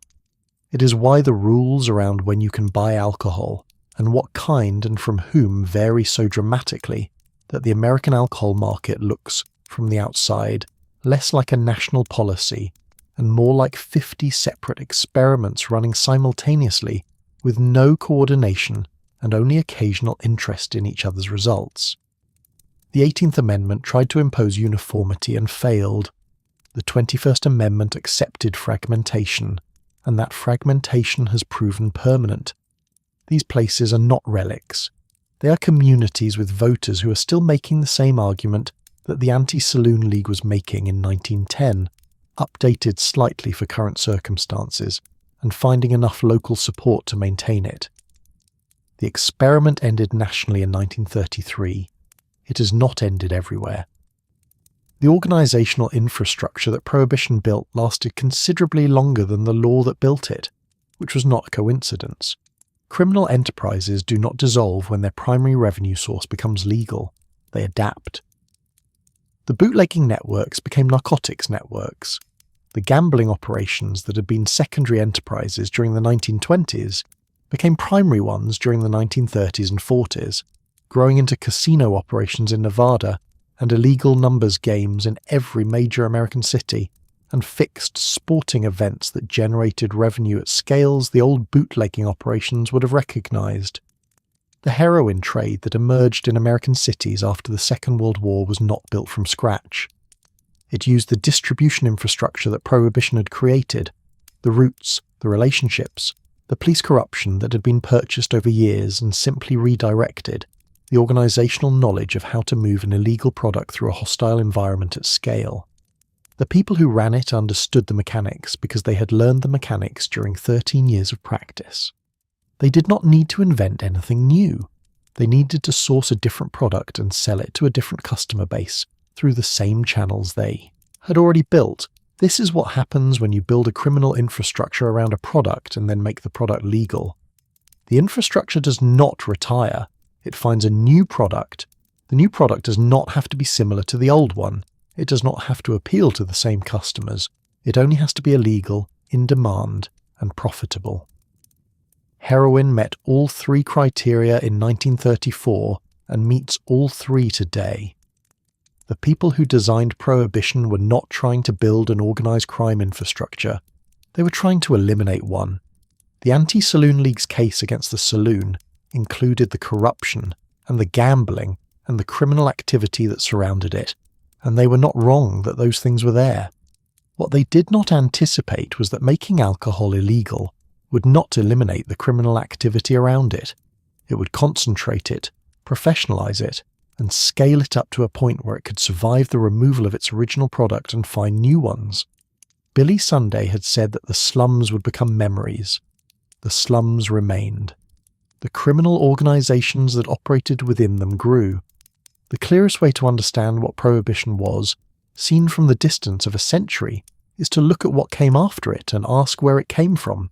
The war on drugs, which began in earnest in the 1970s and which continues in various forms today, was built on a theory that would have been entirely familiar to Wayne Wheeler.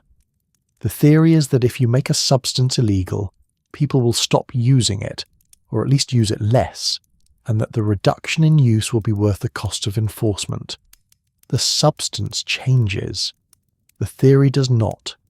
The United States has spent, by various estimates, over $1 trillion on the war on drugs since its formal declaration. The drugs are still here. The organizations that supply them are larger, wealthier, and more sophisticated than they were when the war began. The prison population swelled with people convicted of drug offences. Not the organizations that produced and distributed the drugs, but the people at the bottom of the supply chain who had what the police could find and who could not afford the lawyers who might have helped them. By some measures, the United States incarcerates more people for drug offences than Western Europe incarcerates for all offences combined.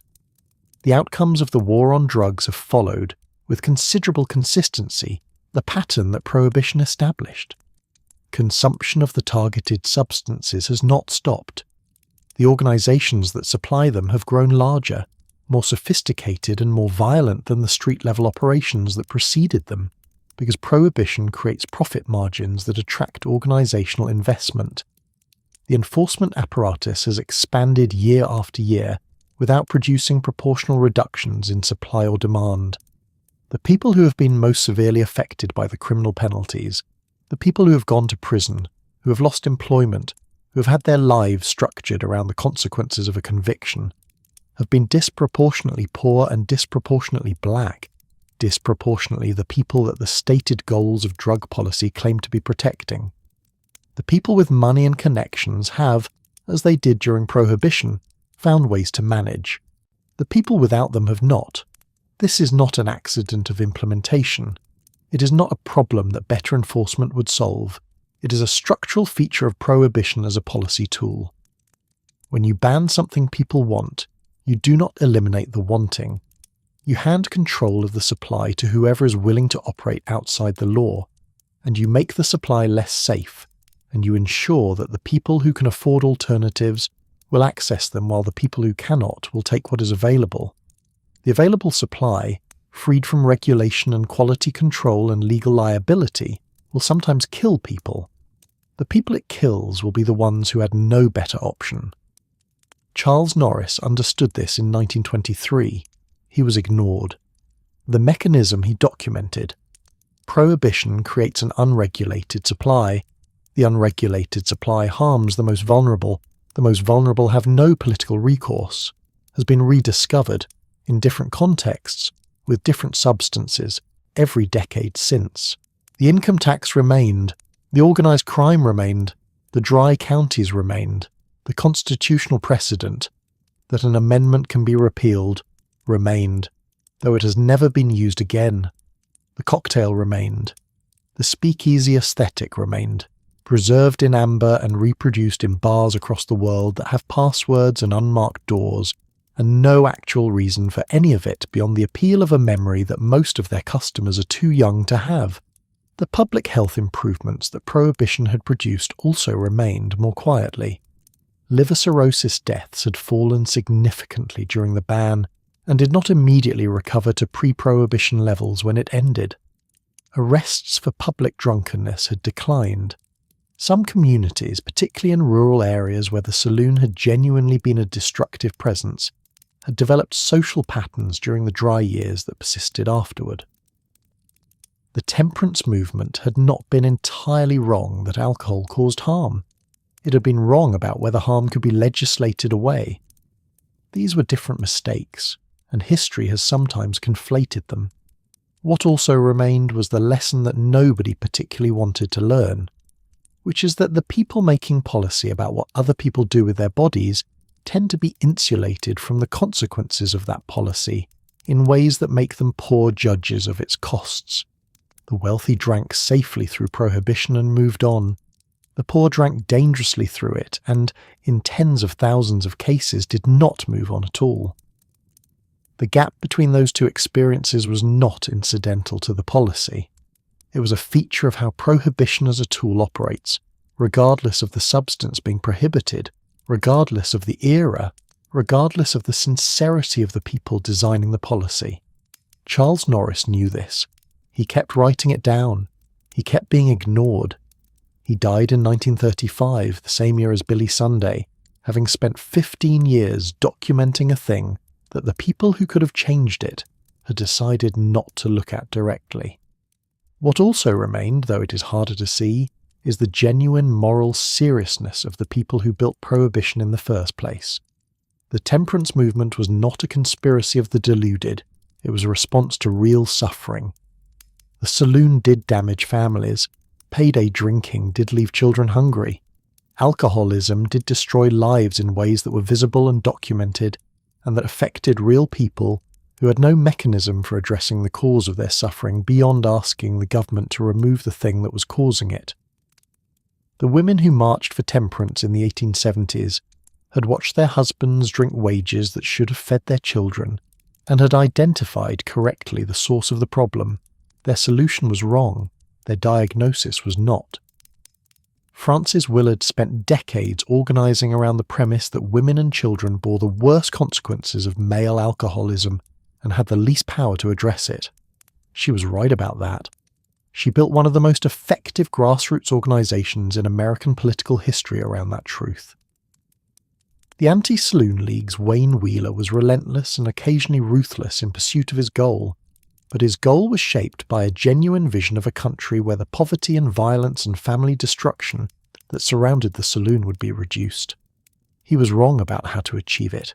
He was not wrong that the suffering was real. This is the part of the story that is easiest to miss when you focus on the gangsters and the speakeasies and the jazz and the colourful characters who populated the era. The era was genuinely colourful. The characters were genuinely interesting.